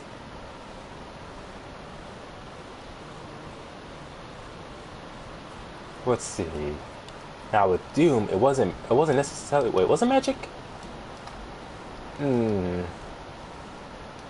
some of the stuff the demons did would allude to occult-based stuff, but not necessarily like full-on magic, like Doctor Strange or Doctor Fate magic stuff. But anyways,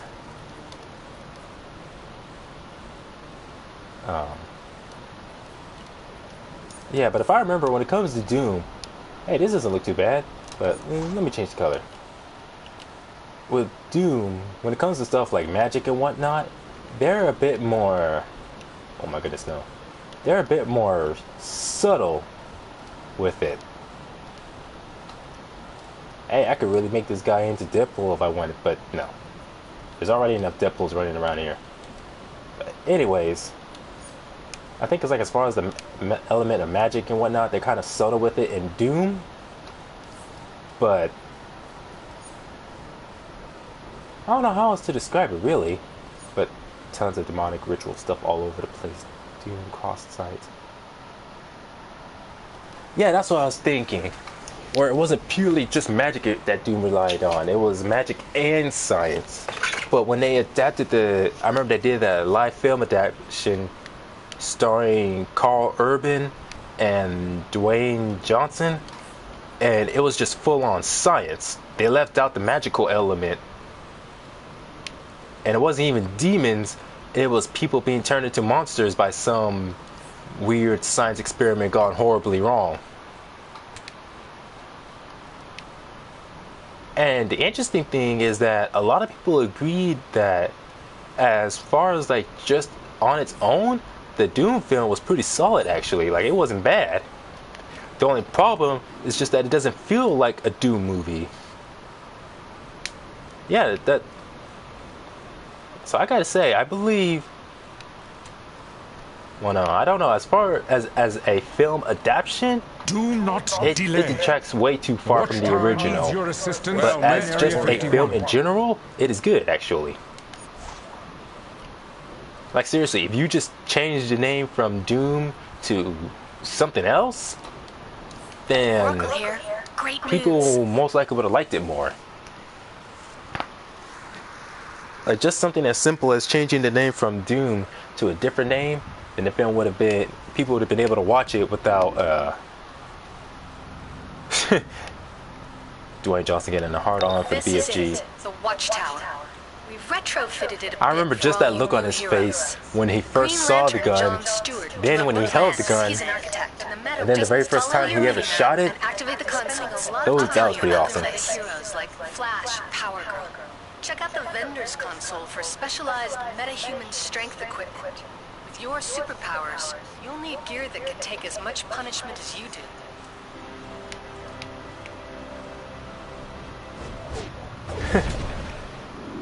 Like, I just remember when, who was it? Portman was getting attacked by a monster while he was trying to use the bathroom, and they were trying to save him.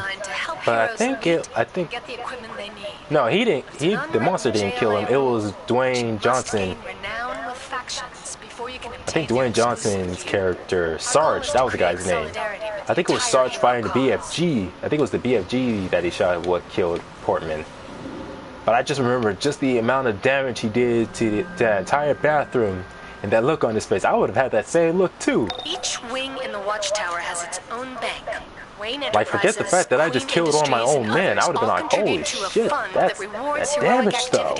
And provides this secure storage for your gear. So yeah, Doom as a film on its own was pretty good, but as far as like adapting the story from a game or just another source, it does a bad job of doing that. So it's kind of like, what would they call that? A sort of double-edged sword, where it's a good movie on its own, but if it wasn't for the fact that it's supposed to be an adaptation of sorts, then it would have been easier for people to watch it instead of people be able to watch it, but without waiting for any kind of references of sorts to come along. All three wings, the mailboxes, aside from the BFG, the way they did the BFG in that movie was pretty good. Is visible from Earth and maintains multiple security measures to keep the society and villains at bay. Of course, I've seen some people argue about the characters in that film, like Sarge and Carl Urban's character Reaper. Like, originally, Sarge was the main character, or the main protagonist, but some people were trying to argue saying that, yeah, the monsters did look pretty good. Some people were trying to argue saying that Sarge was the main antagonist or the main villain because of the way his character acted. And people were saying that an antagonist or a protagonist is someone who you follow along throughout the movie. It doesn't matter if they're good or bad. If they're the main, if you are watching a movie from mostly their point of view, they're the main protagonist. Have a fine day, combatant. Kind of like with Thanos in the Avengers films. In Avengers Infinity War, he was the main protagonist. But people are like, no, the main protagonist is the good guys. Always the good guys. If they're a villain, then they can't be the main protagonist. And I'm like, that's not how it works. If you really want to fight crime, You'll need to do some detective work. Clues open And some people up are trying to make the same argument with Doom, collections, and with Sarge's briefings character. to aid the good And I think that fight. just comes from some people Oracles even seeing read your too many interface to films show where the main code protagonist is markers when some valuable information is generic needed. good guy. Find one here in the watchtower, then come back to me.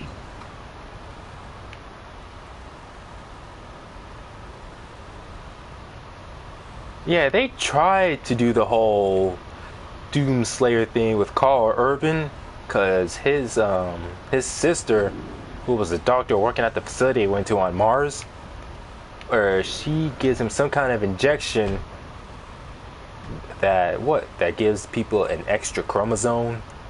That extra chromosome that either turns that person into a monster or makes them superhuman. And apparently it's based off of whether that person was good or evil, or considered good or evil.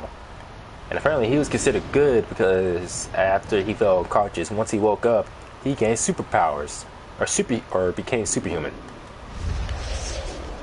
And like they were just trying to explain, and I guess they were just trying to say that with that whole, right, if you're good or not, you become either a monster like all the others in the facility, or you become a superhuman, like Carl Urban's character. What did I say his name was? Reaper. Wait, how did I get down there? And like I said, a lot of this stuff, as they try to explain it, if it wasn't for the fact that it was called Doom and it was trying to be an adaptation of Doom, it just would have been good.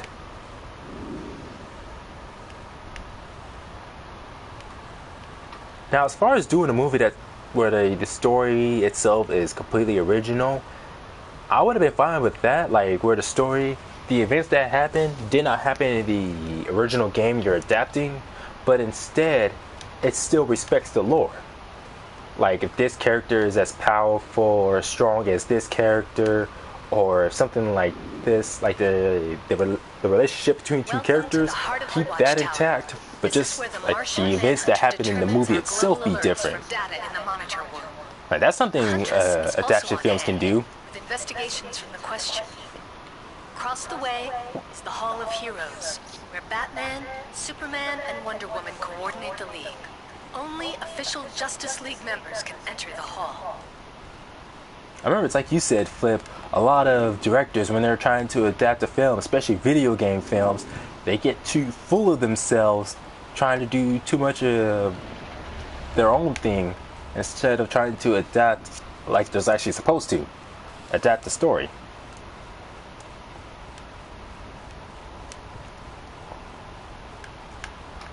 But I wouldn't mind where if it's a story where the whole story, everything that happens is, like I said, completely original, never happened before, but it's still, as the saying goes, respects the lore by keeping the characters, their personalities, the things they can or can't do, how they feel towards certain other characters, keep that intact.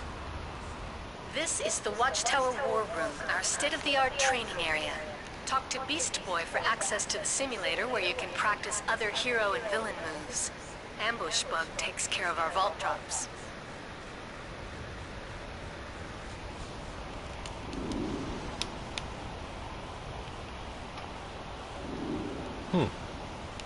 So let's see. Doom on its own is a good movie, but doesn't do a good job of adapting the story. Mortal Kombat does a pretty good job of being not only a good movie, but adapting the storyline as well. So, yeah, there's just not a lot of movies that I can think of that are like Mortal Kombat, where they adapt the story and do pretty well, while, let's see, not just being a good movie, but being a good adaptation. Besides Mortal Kombat, I don't know any other movies like that. Hey, wouldn't it be kind of funny with how much people are hating on Sonic the Hedgehog if somehow that movie turns out to be a sort of like a, what they call a summer blockbuster or something like that, where I think isn't it coming out next year, or it somehow ends up being one of the best movies of 2020, where everyone just loves that film and everything, hoping for more sequels and whatnot. Because if I remember, a majority of the hate for that film is just coming from mostly Sonic's design. Like a lot of people said, they're only gonna really see that film just for seeing Jim Carrey I remember one of my friends made a joke saying that Jim Carrey's gonna hurt his back from carrying the whole film on his back. Or carry the whole film on his shoulders.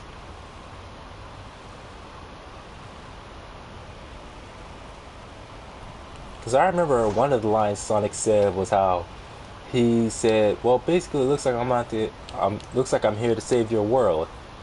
And I'm like, when has that ever been the case where Sonic ends up going to another world or ends up coming to Earth because he has to save it? It's either like Sonic X where he ends up on Earth by some kind of mistake because of some weird accident that happens, something to do with chaos control. Or it's like other Sonic games where he's just on Earth simply because he just is. Why is it's easy for me to get around the Hall of Doom, but it's so difficult to get around the Justice League Watchtower. How the heck does that happen? Okay, so I just went down. Now I'm saying I have to go back down.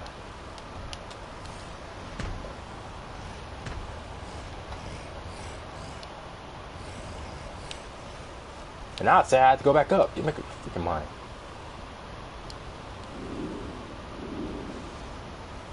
Oh yeah, they do actually.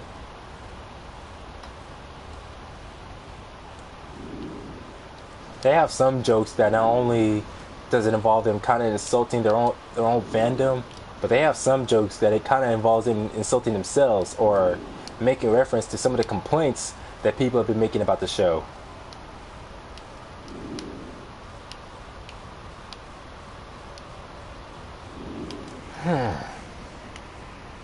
Go to the core. Fuck that.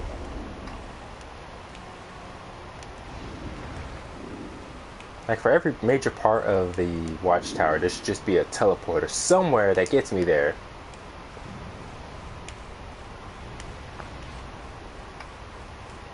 This is why I hate going to the Watchtower.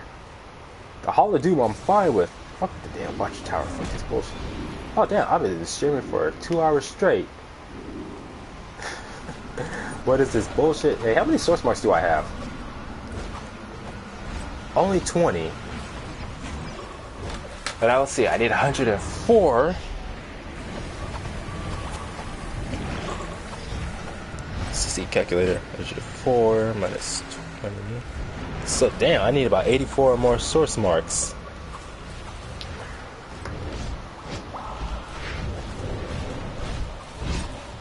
I need to change the color on this.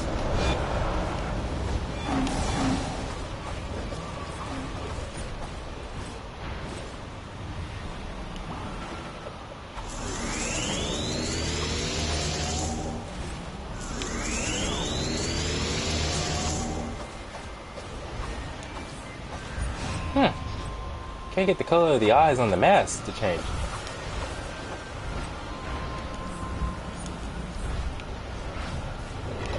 Well, that almost kind of looks like, well, from the back, it almost kind of looks like the color scheme for Parasite.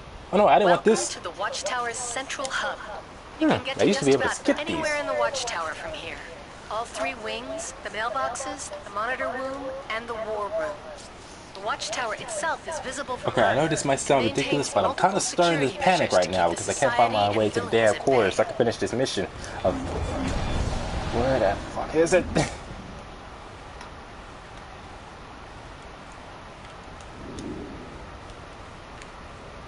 Yeah, please don't use words like that when describing something, but that just kind of creeps me out. Like, I understand that's a compliment, but it just sounds creepy to me. I don't know, which is weird, because I know you're talking about my character. Oh, I'm supposed to go right here. I think, wait, was I supposed to go through here? It's like, I understand you're complimenting my character, but, I don't know, I'm just being, maybe I'm just being too demanding.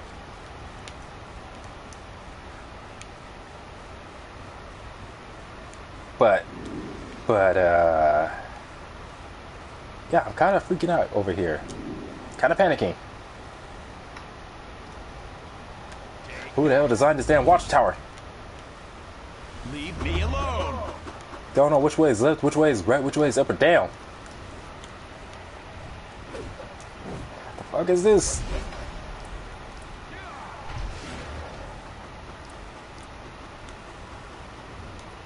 Oh, well, thanks, Flip. But, what the hell?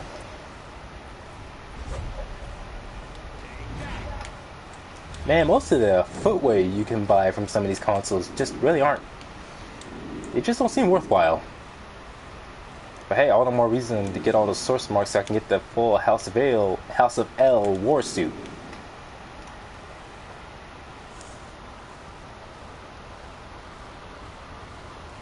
Yeah, except in Minecraft, you got all those creepy creatures that come after you. Well, not just day, but I think a majority of them come at you like full blast at night. Like zombies, shadow people, and don't know what else they have, but I know they have other creatures that will come after you as well. At least in this game, if any enemy attacks you, it's easier to locate and find out where they are. Unless they're flying very high above you. Which happens quite often, actually, whenever I do PvP events or PvP matches. Poseidon! Well, hello there, fellow old god. Well, my character's a new god, so what the hell's this guy doing? I wonder if in DC, if there's like a huge difference in power between old gods and new gods. I don't really think there is, just because new gods are younger and everything, being only thousands of years old, where the old gods are supposed to be millions.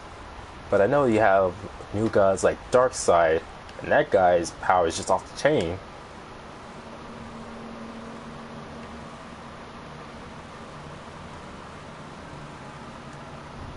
Man, Martian Manhunter looks like a creeper no matter where he is or what. I bid you good day. Either in games or in movies or whatever. And I think that mostly has to do with the way he dresses. It's beautiful, isn't it? It was crafted for warriors ready to stand and fight for peace. Honestly, Show me that's you. I never said this before, but the way Martian Manhunter dresses, it almost, especially with that weird chest piece he has, kind of makes me think it's like, what is it like low-key bondage gear. Ready to get back to the good fight? Need some new gear to help you out?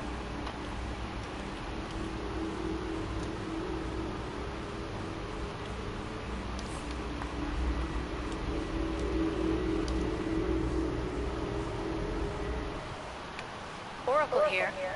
That depends. I'll have to find out once I ask Miss Martian. Users connect to the mystical Go to someone like Miss Martian or Martian Manhunter and be all like, yo, where the hot girls? Where the Martian girls at? Hello, combatant. The authorized number of trading orders can be exchanged for That sections kind of of reminds me state-of-the-art of combat equipment. one time when I was going to Sex City Job Corps. I think this has to be another one of the stories that about something I experienced that I told before, where I was going inside my when I went inside my dorm, and I just shouted down the hallway. I was all like, "Yo, what a white woman at?" Only see a white woman working in the office of the dorm I was in. Man, there was a lot of weird experiences I had in Job Corps. The Meta Wing. Oh, hey, I'm getting close. Finally! Fuck that. But anyways, I remember one of the weirdest things that happened to me in Job Corps was when it was this guy. He was only my roommate for one day, but he tried to hit on me. You're now at the Watchtower. And I remember one of the stupidest things. Wait, if you suddenly discover a real of attractive Martian woman, I'm gonna lose it. We'll pass out from laughing. Oh yeah, I'll be all. I would make a video. No, I would not record that. I don't want the damn IRS. No, not the IRS. Who would be? The FBI, the military, and all these other people coming to my front door just because I made a video and put it on YouTube, making fun of all those people trying to raid Area 51. Being all like, ha, I don't have to raid Area 51. I got my own Area 51 right here. Man, do you have any idea how many people would be so jealous if that was actually true? I am Hawkman, looking to bring the fight to our enemies. Nothing but hot Martian women. Sometimes you just need to crush villainy that'd be a weird if that ever happened. But yeah, if something like that would happen to anyone, they would be so stupid if they actually made a video of it and put it on YouTube. That's like those kind of criminals who break the law. Either they rob a bank or commit some kind of crime, and they would actually go online and post a picture of it about how they just robbed this place or how they just murdered someone, or make a video of it and put it on YouTube. Like, I've seen people do that, and I'm thinking, you stupid motherfucker, you almost got away. But you had to be dumb enough to actually post it on the internet. Like, people weren't going to see that. Each piece of enhanced battle armor is available in multiple combat modes and customizable. Shut up, Flip. Why you gotta be cold like that? So what'll it be today? Looking to change the look? A new do? What'll it be? Nah. I gotta say, this mask really goes with this costume. I would definitely wear something like this. Or maybe something like this, but it's armor, like some kind of metal plating instead. Hello, combatant. The authorized number like a metallic version of all that stuff, if I can find something like it. State-of-the-art combat equipment. Wait, wasn't I talking about something else? Oh yeah, I was talking about some of the weird things that happened to me while I was in Job Corps. Always nice and to one pass of them through the was when one of my own agricultural roommates, little green spot in the midst of this he tried to hit on me. gigantic Like, he was actually trying to flirt with This is where me. we keep Star Labs So how did it go? recalibrating attributes Oh yeah, devices when he for first rads. moved into my Wanna room, refocus because your apparently skills something to happened. refine your edge? Take a look. I think someone had robbed him, like took some of his money or something that he didn't leave secured. But, oh thanks Flip. But for whatever reason, they moved into my room. And my room was what they called the, I can't remember what they call it. I think they call it the special needs room. And I remember I had that room because I remember before moving in to that room, I was in one of those typical rooms they had in the dorm where it was like it could have between 1 to 4 people. Mine was like it could have between just 1 to 2 people in that room. And unlike the other rooms, it had a TV. So it was very comfortable actually. And so I remember before moving into Job Corps, they had me do this interview about how I feel about having roommates, and I told them like maybe just one roommate, but multiple roommates, I just can't deal with the stress too well. And so I've had a lot of roommates who came and went out of that room. They either got kicked out or they simply graduated from Job Corps before I did. So one roommate in particular, this guy, he first moved into my room, but the way he acted, like even before he tried to flirt with me, the way he acted was, well, if you could call what he did flirting, he was just so weird. I got weird stalker vibes from him. Because I remember sometime after he moved into my room that night, I would catch him just standing there. Like, I'd be lying on my bed just doing whatever, and I would see him just standing there, just looking right at me constantly. And I keep telling him, dude, quit fucking staring at me. It's creeping me out. And he'd be all like, oh, okay. And he'd just mumble to himself a little bit. And this happened at least twice, 2 or 3 times.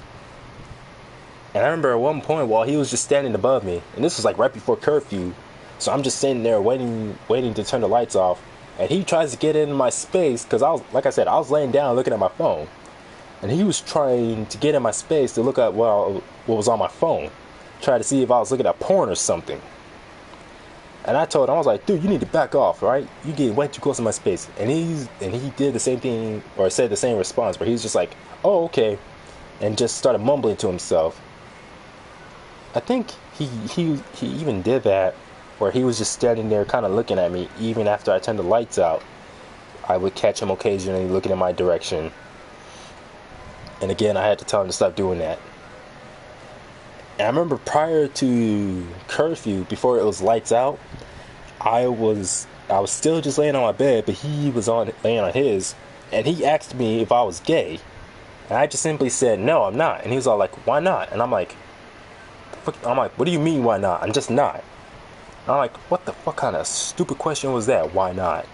Like, you don't ask what someone's sexuality is, and if it's something like maybe not what you're expecting or not what you wanted, don't be all like, why not? It's not a matter of why or why not. That's just, it just is.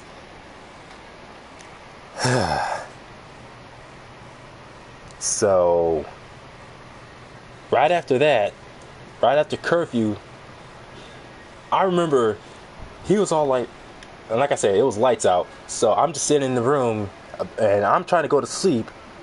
Then suddenly he asked me, he was like, "Hey man, it's okay if I suck your dick?" I just shouted out, "What?" And he was like, "I want to fucking ride you, man." And I shouted out, "Hell no!" Like, I was legit both creeped out, angry, and scared all at once.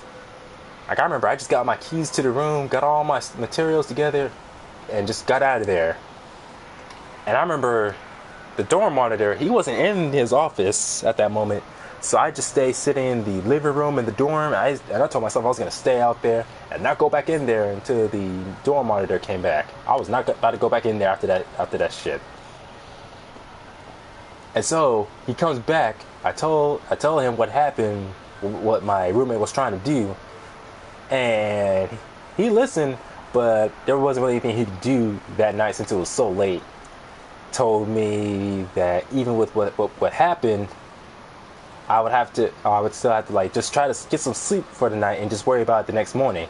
And I told myself, I was like, yeah, right. I'm gonna have to sleep with one eye open, that's for sure. And LMA. I know what LMAO is. Oh, Luca RBLX. They were asking what it means. Okay. But anyways, so I remember the next day, I remember some of the other higher ups who worked at that center, they were asking me what was going on, and I repeated it to them. And they said it was a serious issue because I was 17 at the time, but what kind of surprised me was finding out that he was over 18. So I guess maybe he didn't know that. Well, obviously, because that was like that first time that night was the first time he and I ever talked to each other, and we didn't really even get the chance to get to know each other. Mostly because I just wasn't interested in getting to know him. But anyways, so it turns out he was over 18. He was basically an adult, a legal adult, and I was still a minor. And so all the more reason why he got kicked out. Like the very next day, they just kicked him out of Job Corps. And I'm like, and actually, no, I wasn't thinking about it at that time, but to this day, I kind of wonder if he tried hitting on anyone else at Job Corps or any other guys at Job Corps.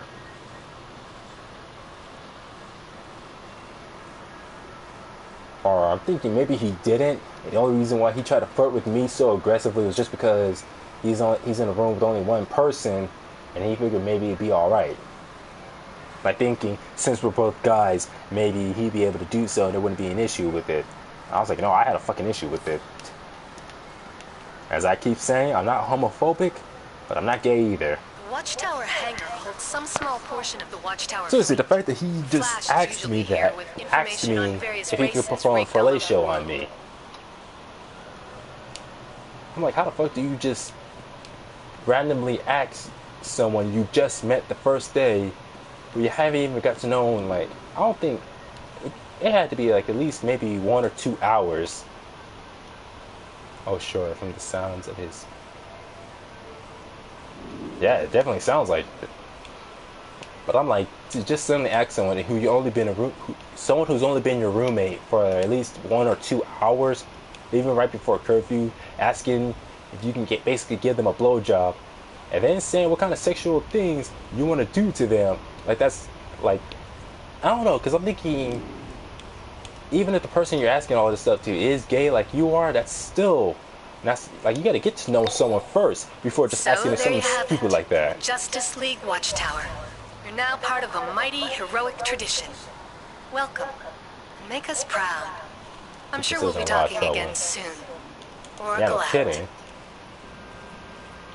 I was glad they got rid of him that night, or the next day. I remember kind of thinking to myself a little bit when they told me how it was a serious issue since I was a minor and he was an adult or a legal adult.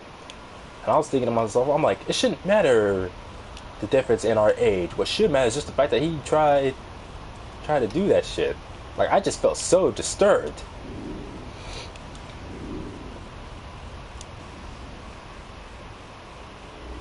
actually, now that I think about it, I remember he was so petty about it that he tried to get back by telling them Oracle that I here. had porn on my system. That holo token represents the hub, the core of the watchtower. Which, if I'm being honest, I actually did, but I didn't think he was gonna go and tell them that I didn't think he was gonna tell them See that. how many you can It was bring like in, he brought and it I'll on let the himself. question know you're on the case. She's not much of one for crowds, so just check your email.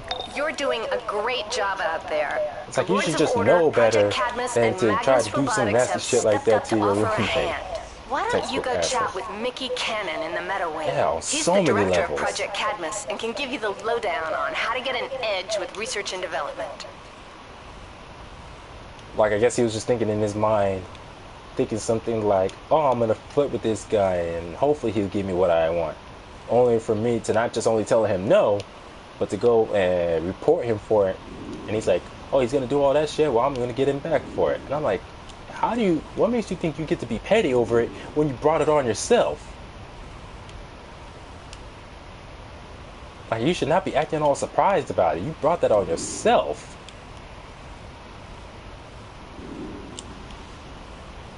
There was a lot of weird shit that happened when I was in Job Corps, which I already said. There was one that I wasn't part of, but I remember still seeing. I think someone almost tried to get me involved in it a couple of times. Where one of my friends.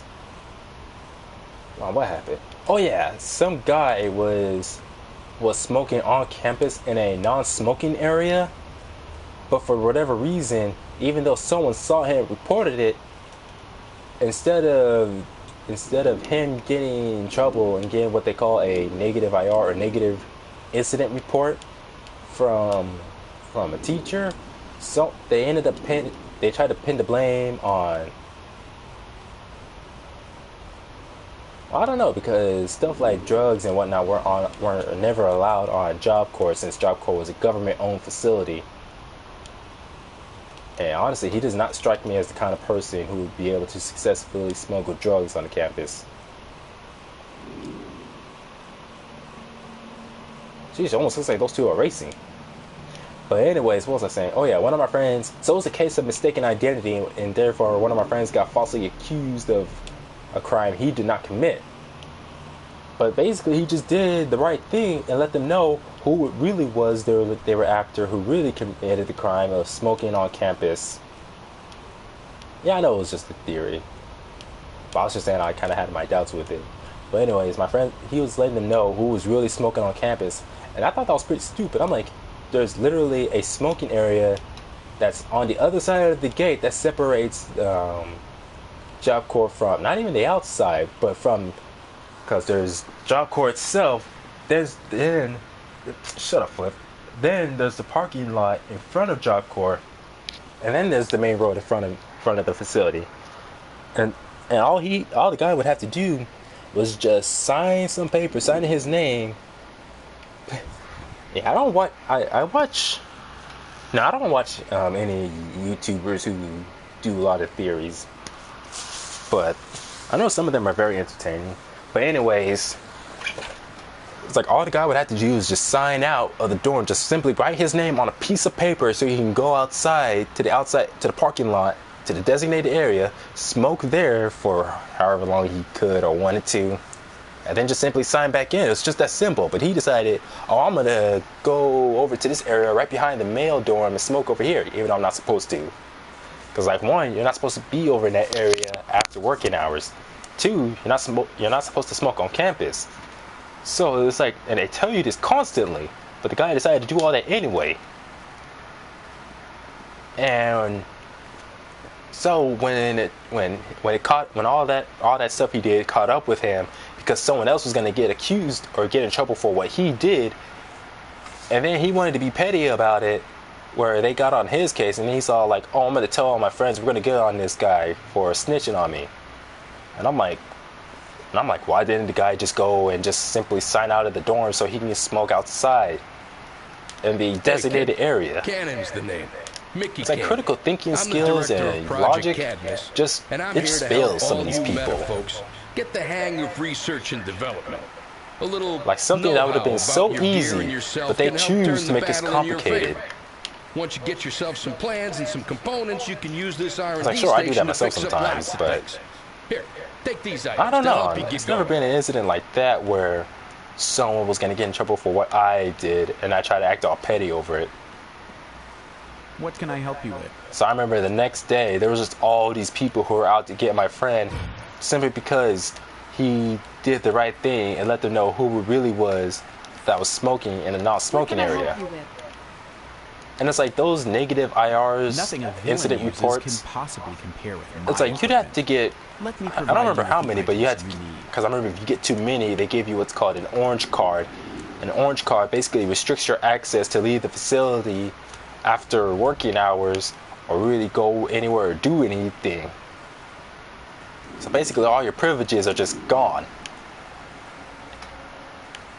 until you're able to work off, get enough, what they call enough positive reports to get off of orange.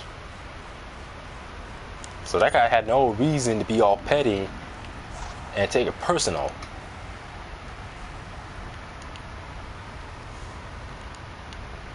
And so not only did he decide to hold a grudge against my friend, but so many other people decided to hold a grudge. Like he got like almost a whole gang of people on campus because apparently he just had that many friends, and those friends had friends. And they were all constantly, and this guy who I was friends with, they were all harassing him, trying to make his life miserable. And I'm thinking to myself, all this shit over, I don't understand. Yeah, it's not even that far. Wow, no, I mean, as big and fat as that guy was, maybe he was just too lazy. Didn't like having to do any exercise. But like I said, he just had like, it was like so many people that he knew and people that his friends knew, all just coming after this guy that I was friends with. And there was like at least, I think just twice where people tried to get me involved just because they knew I was friends with him. Like one guy who was in the same trade or some of the same classes as me was trying to tell me about it. And he apparently agreed with those other guys that he was a snitch and what he did wasn't okay. Because some of them literally got so hostile that some of them got kicked out of Job Corps permanently. Others just got suspended for a few days. And like I said, I was like, it's not even that serious. Like because I remember one of his roommates, my friend, one of his roommates was one of those guys who was being very petty over it. And apparently, because they were roommates, one of them peed in his shampoo. Like one of them actually peed in his shampoo, and he reported it, and that got them even more mad. And I'm like, what are you expecting? You peed in another person's shampoo. You think you think you can just do something like that, and someone's just gonna let that happen? Especially when that person you did it to, also known as the 8th Precinct, is specially equipped to handle I know, superpowered that's villains pathetic. and I was like, you go and pee in another man's shampoo, and you think he's not gonna do that? Like I said, a lot of those people who were staying there at Job Corps, I'm like, these are grown people. Like, of course you're gonna do something bad to them, something they didn't deserve. Of course they're gonna retaliate. And I'm like, at least all they did was just simply retaliate by reporting the incident. Oh, I hate when this happens. It's like, I'm clearly hitting this thing, but it's not taking any damage. And it's stupid. But anyways, it just made no sense how some of them were holding that much of a grudge. And like I said, not only was it that one guy who was trying to turn me against my friend by saying about what happened, how so many people got kicked out. Like somehow I was supposed to feel sorry. Use your name. Keep still. But what was the other time? Oh yeah, there was this other time where it was those same group of guys, and so it was on this particular day. It was payday, and the way they do payday at Job Corps is the color card you get depends on when you get to go get in line to get paid.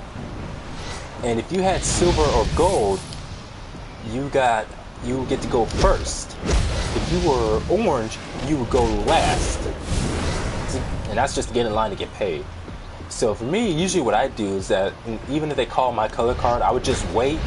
So that way, when I go up to get in line or to go up to the register so I can get my money, the Science Police I wouldn't have to wait such a long line. Team known as that's usually what I do, just wait after everyone else. They're tasked with handling there, sometimes I just wouldn't go at all, let the money roll over into the next payday. This information is highly confidential and should not be made public in any way. So those same group of guys who would starting all that shit constantly, one of them, they saw me going outside my room asking what color card I was. And I got a little suspicious because my color card was silver. So not only would that mean I would have the privilege of going before any of them, but well, there was a lot of factors that went into like how much you would get paid. Like part of it kind of involved what trade you were in, but it also involved like what color card you had and how long you've been there. So I've been there longer than any of those guys. I was in landscaping and I was on silver. Or I had a silver card. So definitely I was gonna get paid a lot more than most of them. Shut up, Flip. I almost said shut up, Lantern. Damn it, Flip, you're confusing me. Let me focus. So the Science Police prove that anyone with the drive and determination can stand up to those who would do harm. You don't have to be superpowered. Oh, now I remember. Take it from me. So Booster Gold, when one of them asked me about what color card I was, to the Booster Gold I just got Exploration suspicious. Adventure Series. I'm Booster Gold. Because they don't give you your money in envelopes. They just take out all the money they have in the registers at the windows and give it to you all at once. They don't give it to you in envelopes or anything, nor is it in a check. Shut up, Flip. And so I didn't want to take this chance, especially with like you had this whole group of guys. One of them wondering when I was going to go up, or not when I was going to go up, but what color card I was. And so I just simply asked, "Why do you need to know?" Like I just wanted to know why he needed to know what color card I was. And he was going on about how I think they said they called a certain color, and oh yeah, one of those guys who was part of that group, who was one of the more aggressive ones over that whole incident with my friend, who was so aggressive in calling him a snitch, he literally glared right at me and was like, oh, also I remember I was wearing a suit, something like that. He was like, shut your spiffy looking ass up. He was like, yeah, that's how he said it. He was like, shut your something spiffy looking ass up. The dude just asked you a simple question. And I was like, yeah, a simple question. And I just wanted to know why. Like all I did, shut up, Flip. I knew you was gonna say that. I knew you was gonna say that. I was thinking that too. But anyways. So for some reason he got mad at me asking the other guy why he wanted to know. He tells me to shut my ass up, and it was trying to get on me about how the guy was just asking me a simple question. And I was all like, I didn't say nothing mean or rude back to him. All I just wanted to know was why he wanted to know. And so but I didn't respond to that guy. I didn't respond to any of them after that. Like I just simply turned around and walked back to my room where I felt safer. And I remember I heard one of them, well, I don't know who it was, but one of them saying, why are you running away? And it's like, I'm thinking to myself, first of all, I'm not running, I'm walking.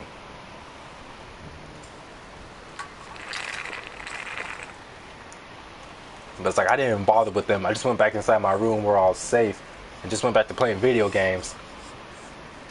But it's like I figured since I was friends with the guy they kept calling a snitch and whatnot, that they just simply wanted to try to start something with me. Like what they call guilty by association.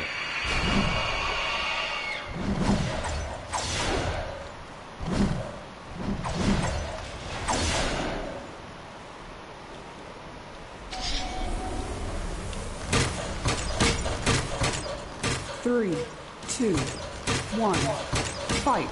That's Rumble. Oh shit, he's level 30. You know, I hate when this happens. So it's like, sure, you may be level 30 and I'm still way lower than you. And I know I'm not doing a lot of damage, but don't just stand there. do something. Like, actually hit back. Like, the sooner the fight ends, the better then.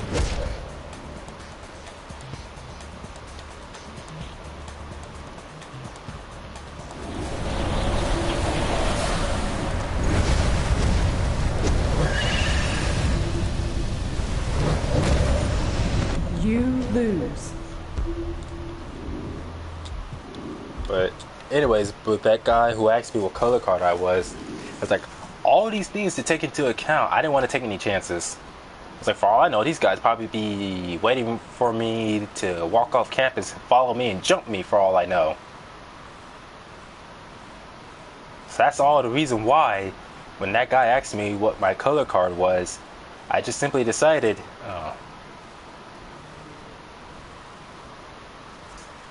as usual. I just figured, I just simply asked why he wanted to know what color card I was. That is one creepy mask. Hello, traveler. Yeah, that's what I figured. Because I remember I told my uncle, or one of my uncles, and explained to him like what happened and why I didn't answer the guy's question, and he agreed. I'm sure I have something. Because it's like, if it's something that involves money in any way, of course I'm not going to just tell you or give you that kind of personal information. It's like, sure, we may both be living on the same campus, but I ain't got to tell you what color card I am. Because if I remember, those who get a silver card and who have been in Job Corps for, I think, about a year or a few months, they get paid at least, what was it, $90 for every 2 weeks. And sure, that's not a lot of money compared to how much most jobs pay, but it's certainly a lot of money for some people regardless. And I was not about to take any chances.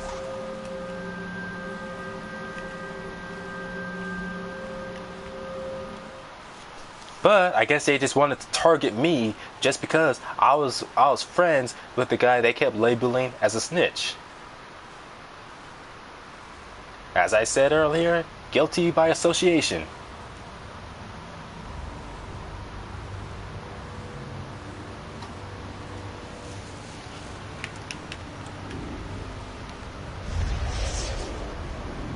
Yeah, good to know when your appearance alone is enough to intimidate some people and make others think twice.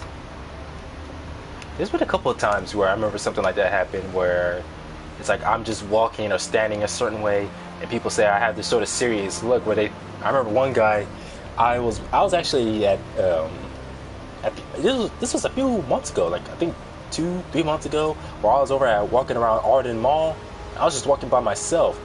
And as I was walking, some dude was walking next to me, building. But he looked at me and said I looked like I was on a mission. The construction of this building in the 1800s marked the beginning of what was that movie called? It was like Mission Impossible. For the world's largest multinational conglomerates. Many people in the East End have Wayne Enterprises or something like that happened, where Tom Cruise's character was just walking somewhere, and someone who was a civilian just got suspicious of his character. I was wondering what he was up to. There are places in but anyways, that's what the guy said. He said I was just walking like I looked like, hey, Winston, how you doing? Worst he just said how I looked like I was on a mission or something. Once an upper class area known as Park Row, Crime Alley got its like name I said, I didn't have no sunglasses on or anything.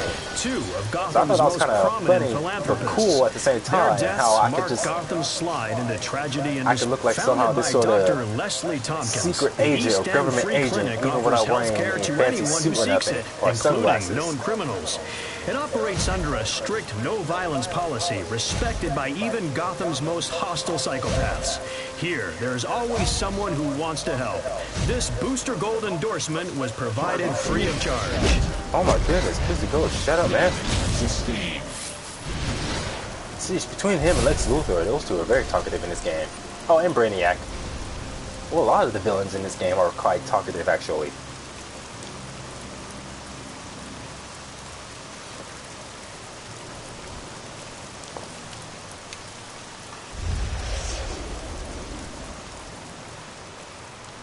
Man, with all the weird shit that happened at Job Corps, it's amazing that I was able to graduate and get out of there without getting in trouble or getting kicked out. Mini Ray, hello. Oh, wait a minute, I think I've seen you around here before, or seen your name before.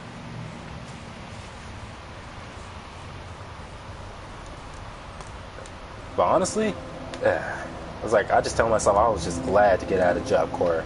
And I remember the whole time I was there, I was constantly telling myself that when I leave this place, I am never gonna miss it.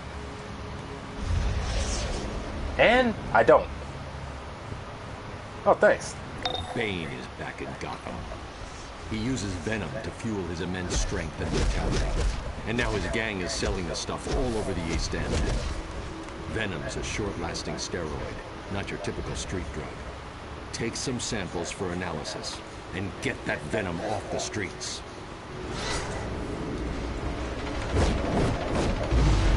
Hey, Flip, I'm gonna need you to handle this for me, please. Vicky Vale exclusive. Quetzalcoatl, the feathered serpent, is a widely used symbol of Bane's followers. Wait a minute, Quetzalcoatl. Who the heck gives these who gives these creatures their names? Was it Aztec, I think? But I remember what was that show? There was a show where it talked about cryptids and Quetzalcoatl, whatever the fuck his name. They just called him Q, the serpent god. And let's see, they just called him Q, the serpent god for short, because I was all like, hey, good call, because no way he was going to try to remember all that long ass name. Man, I really liked watching that show too. I remember I first started watching it when I was in Job Corps, because it would come on like around 12 on, I think it was Sundays or Saturdays. It's got nothing to do with you. I just, right, what was buddy. that show? It was a good one. It was on Animal Planet 2 of all channels. But I just remember, I think it was after the, how many seasons did it go for? I think it was like I think 2 seasons, 2 or 3 seasons. It eventually went off, or not, it didn't go off right after that, but after 2 or 3 seasons, after that they stopped making new episodes, and it was just reruns.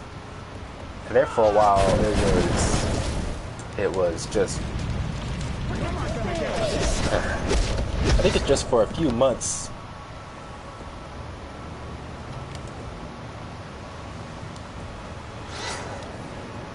I never subbed to your channel. Hurry up! The cops are coming! But anyways, what was I saying?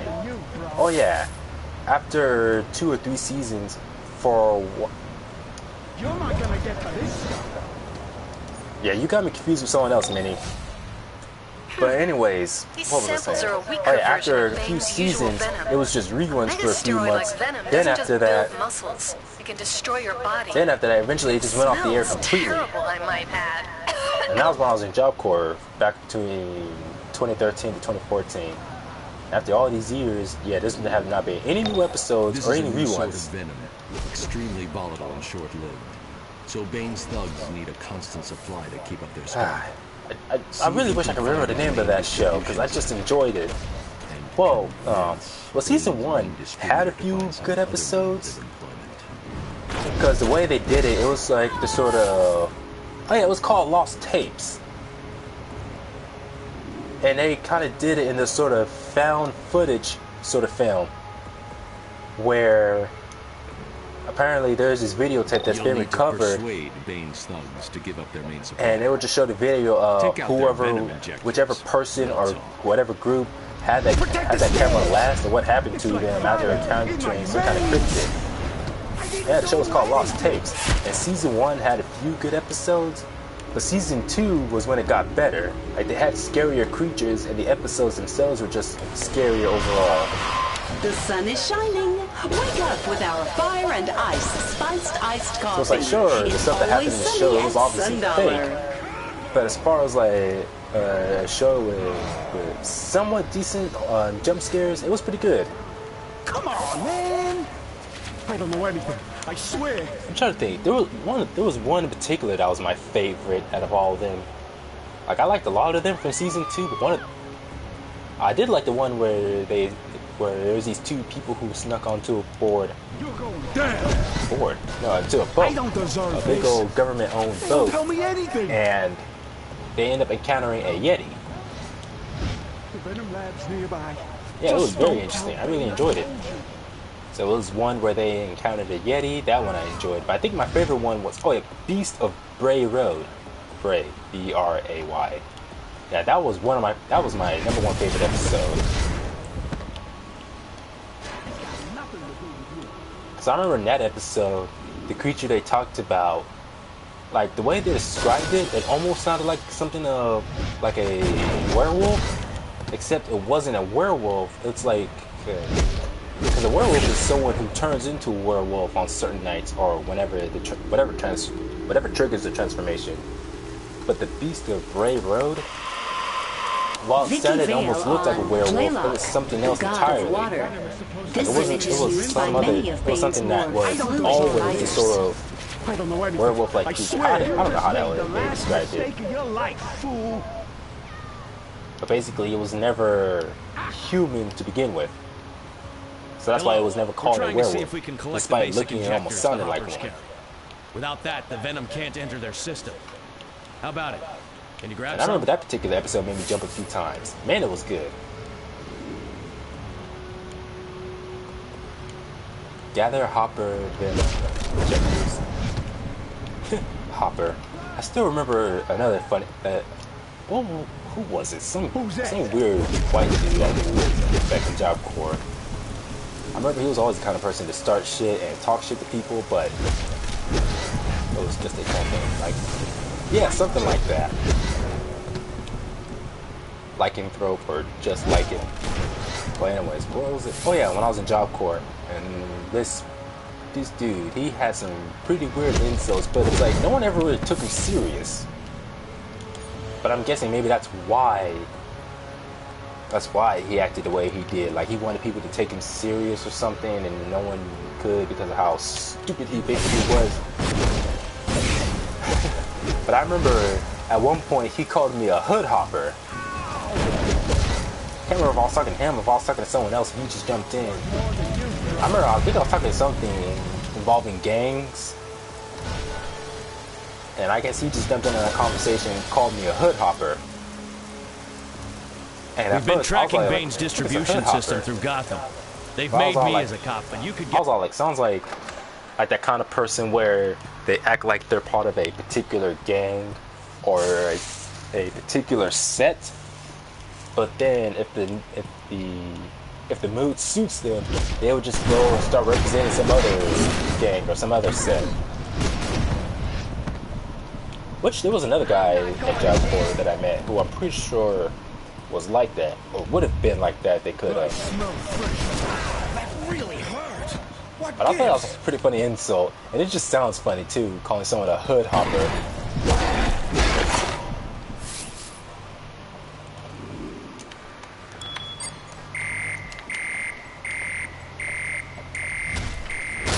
Yeah, something like that. But I think that insult was mostly associated with someone going from like one gang to another, or changing their loyalty. But if I remember, I think that kind of insult is mostly meant for people who aren't even part of gangs. They just claim to be part of a gang just to try and sound tough. Like someone claiming to be a Blood or a Crip, but aren't actually part of that gang. That really hurt. What gives? They just want to sound intimidating by claiming to be one. And there was this one guy who was in Job Corps who would always, like, he would never, like, try to put his hands on anyone, mostly because he was just a wimp.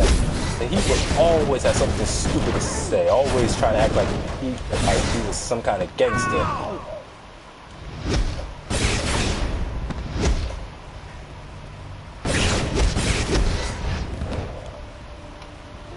Sounds like a typical drunk on a Friday night, or well, any night, but mostly Friday. But anyways, this guy was always throwing out. I don't think any of the gang signs he threw up was any like actual ones. I think it was like gang signs he probably made up to try to associate it with other groups, like as if he was part of his own gang.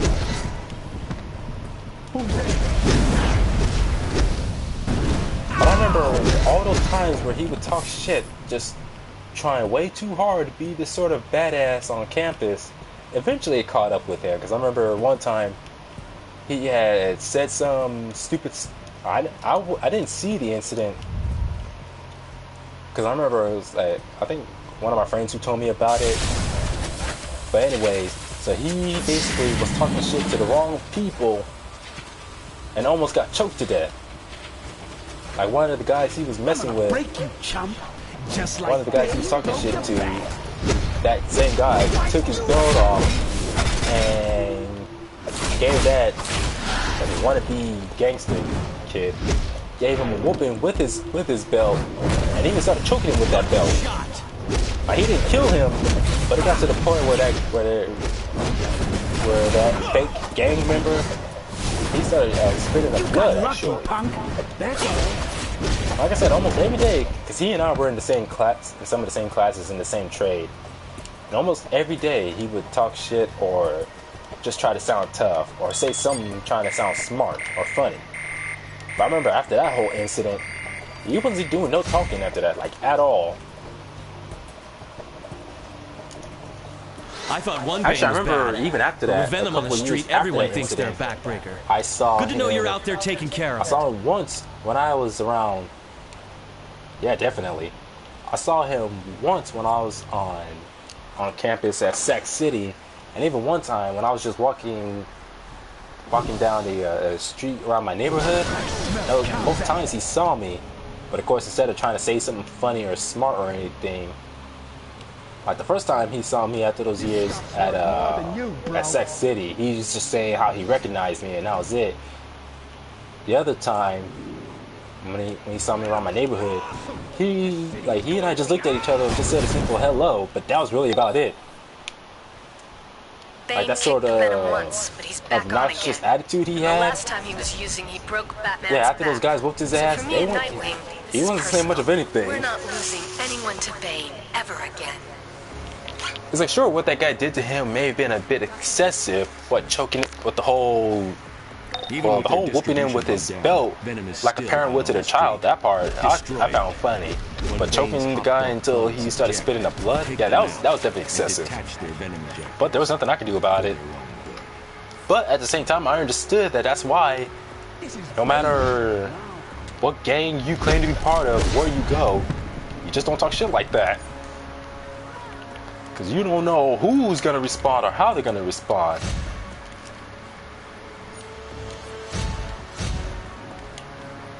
Because like, even if you're just trying to be funny or you're claiming you're just joking, some guys, they don't take it as a joke.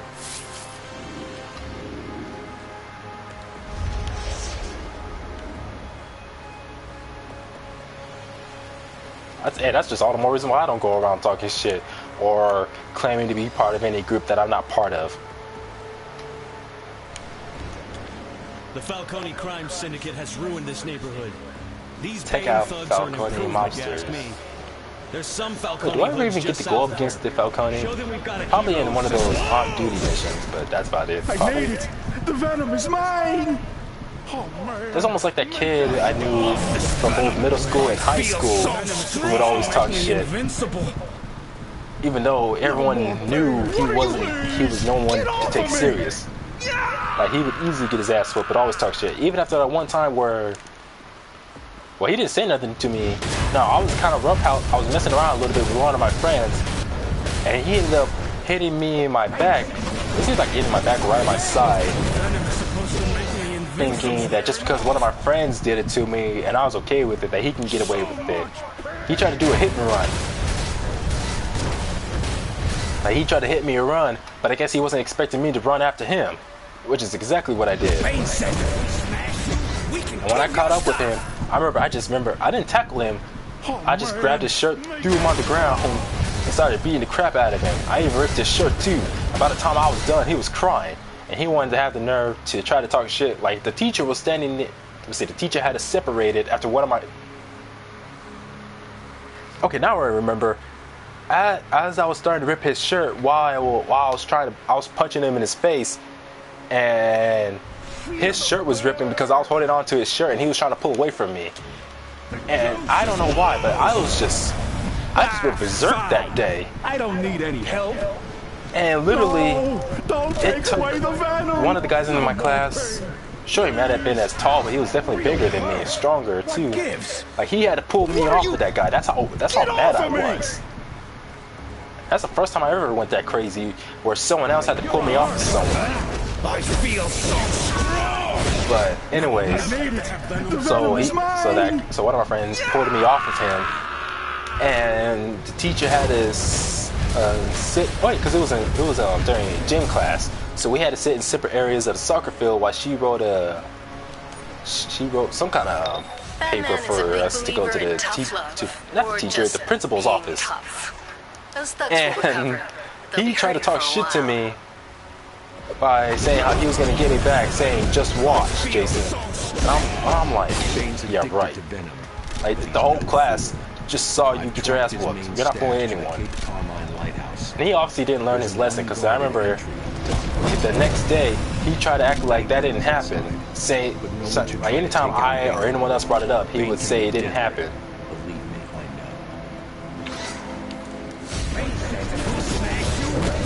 Man, almost every kind of school I went to had those kind of people. Like any kind of learning facility is bound to have that person who's just so full of it. Don't take away the venom. Or sometimes even if they get the proper ass whooping, Vicky Vale reported even if they get the proper ass whooping that they deserve, they'll still talk shit until either someone kills them I don't need any help. I don't know, somehow someone gets them to stop. But wait, claiming to be in a gang when you don't have one. Dishes are everywhere. Claiming to be in a gang when you don't have any to back you up. Yeah, you're right about that, Flip. Except the majority of the time, it doesn't even get you just beat. No, most of the time, from what I've seen, the majority of the time, that gets you killed. The venom is mine.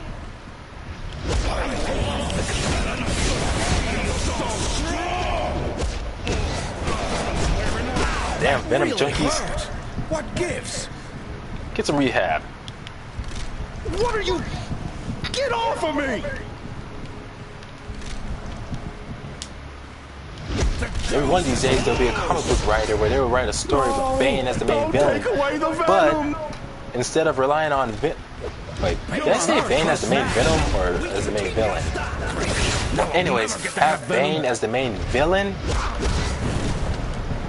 and like have him big or whatever size you choose, but make it so where he's that big from constant work, like he just works out that much. Fine. I don't need any help. Like just have Bane just be so superhumanly strong just because he works out so much, like pushing his body to the limit but not using Venom. I don't know. I can't really imagine Bane becoming a Red Lantern ring, because usually most of the time when he may seem angry while he's fighting, but that's just because of the Venom. It's not really him himself being angry. Actually, there's no particular emotion I see Bane display that I would consider part of any particular Lantern corpse. Actually, Flip, now that I think about it with Bane,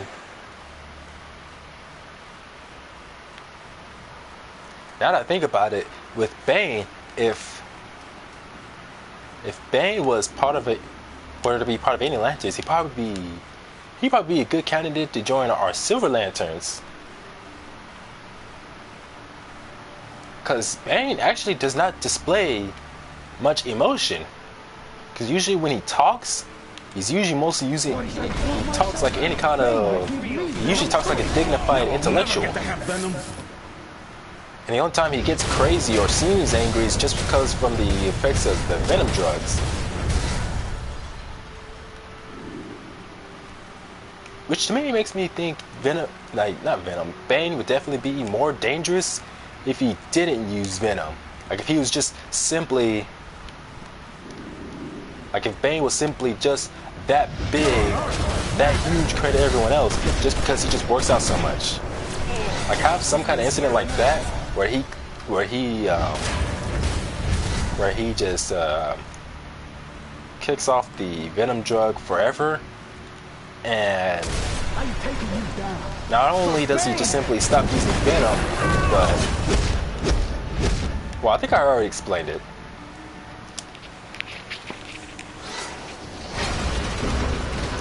Because Bane, obviously, he really definitely does have the skill to fight. Being able to go toe-to-toe with the likes of Batman. Don't hurt me. Don't hurt me. But if it wasn't for his reliance on Venom just to stay strong, yeah, I think he might have been able to win more often. Because his first fight with Batman was already so tired and worn out from spending all night chasing after... What the hell was this?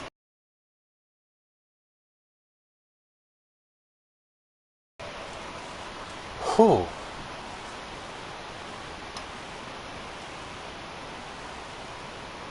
Too bad I can't show this while I'm live streaming. Wait a minute. Machio flexing to JoJo's Pillarman theme.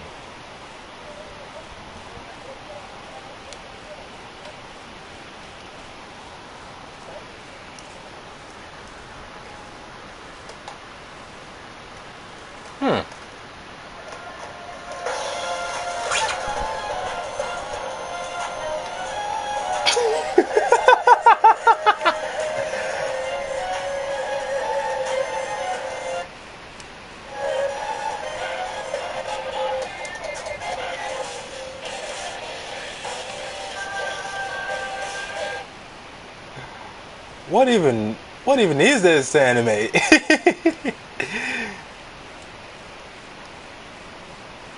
Oh, Dumbbell Nakila Motero. Man, what is up with animes having these names that are such a mouthful? Hold on, let me look it up on my phone so I can get back to the stream. Because apparently it's not just men who get super buff and swole, it's women too getting in on that. Here it is.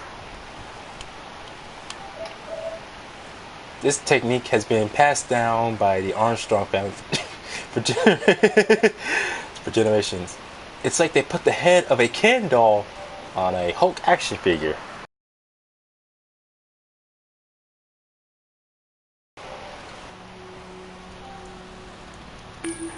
Oh, damn it, Flip. Your distraction got me killed.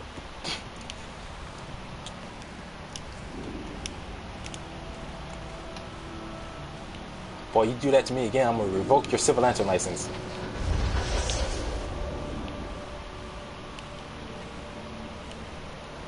Like I said, it seems like it's that kind of series where it's not just men getting extremely muscular and swole, it's the women too. It's like, hey, why should men only get to get on that?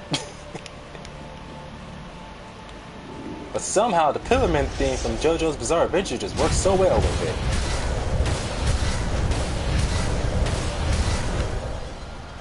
You know what, dude? That's the problem I see with so many animes and mangas. At least as far as comedy ones. Whereas like majority of the characters you see are females and there's like maybe one or two main or supporting characters that are males. Whereas like the male almost acts like a sort of submissive. Where it's like most of the time he's just a victim of unfortunate circumstances. And almost everyone, especially all the women he's constantly surrounded by, are constantly belittling, basically making him feel bad for being so weaker compared to the rest of them. Well, it sure as hell ain't the way with this guy. Wait, Hunter x Hunter has a female character that's...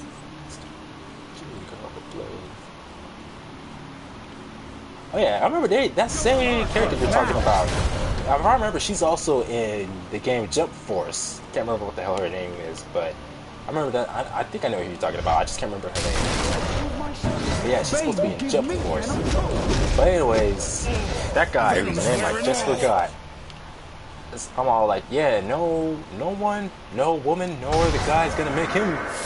It's gonna make him look weak.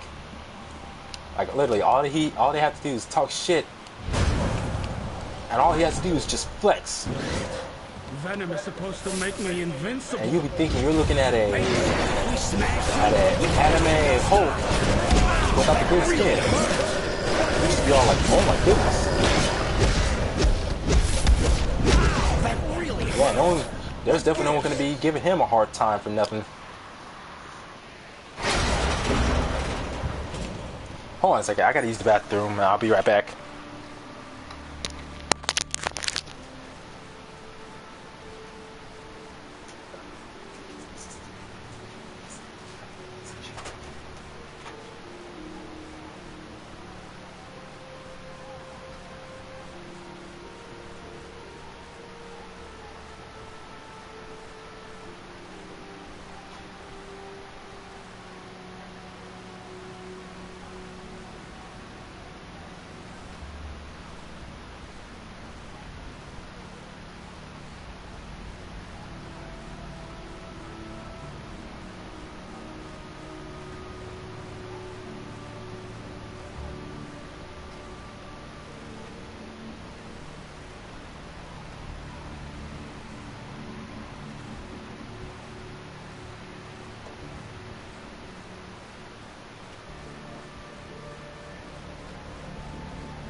I take it you got it. For Bane!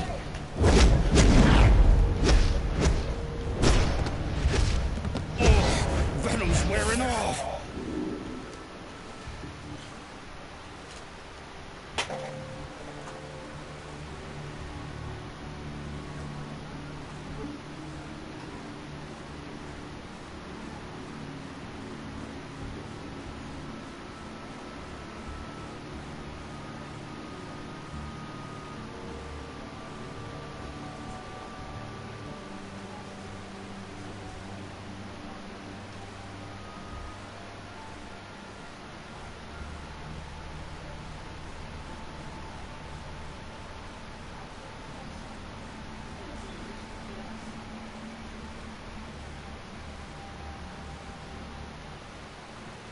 Good night.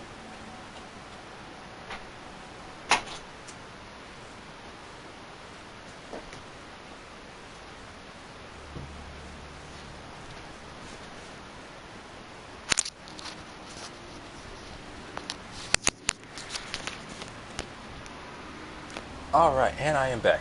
Let's see. Power flight, but not about it. The shred my clothes off getting swole power. Hey, put that in parentheses and quote that. Don't call it the muscle power or swole power. Call it the shred my clothes off getting swole power. I really like the size change thing. It's my favorite trope. Power trope.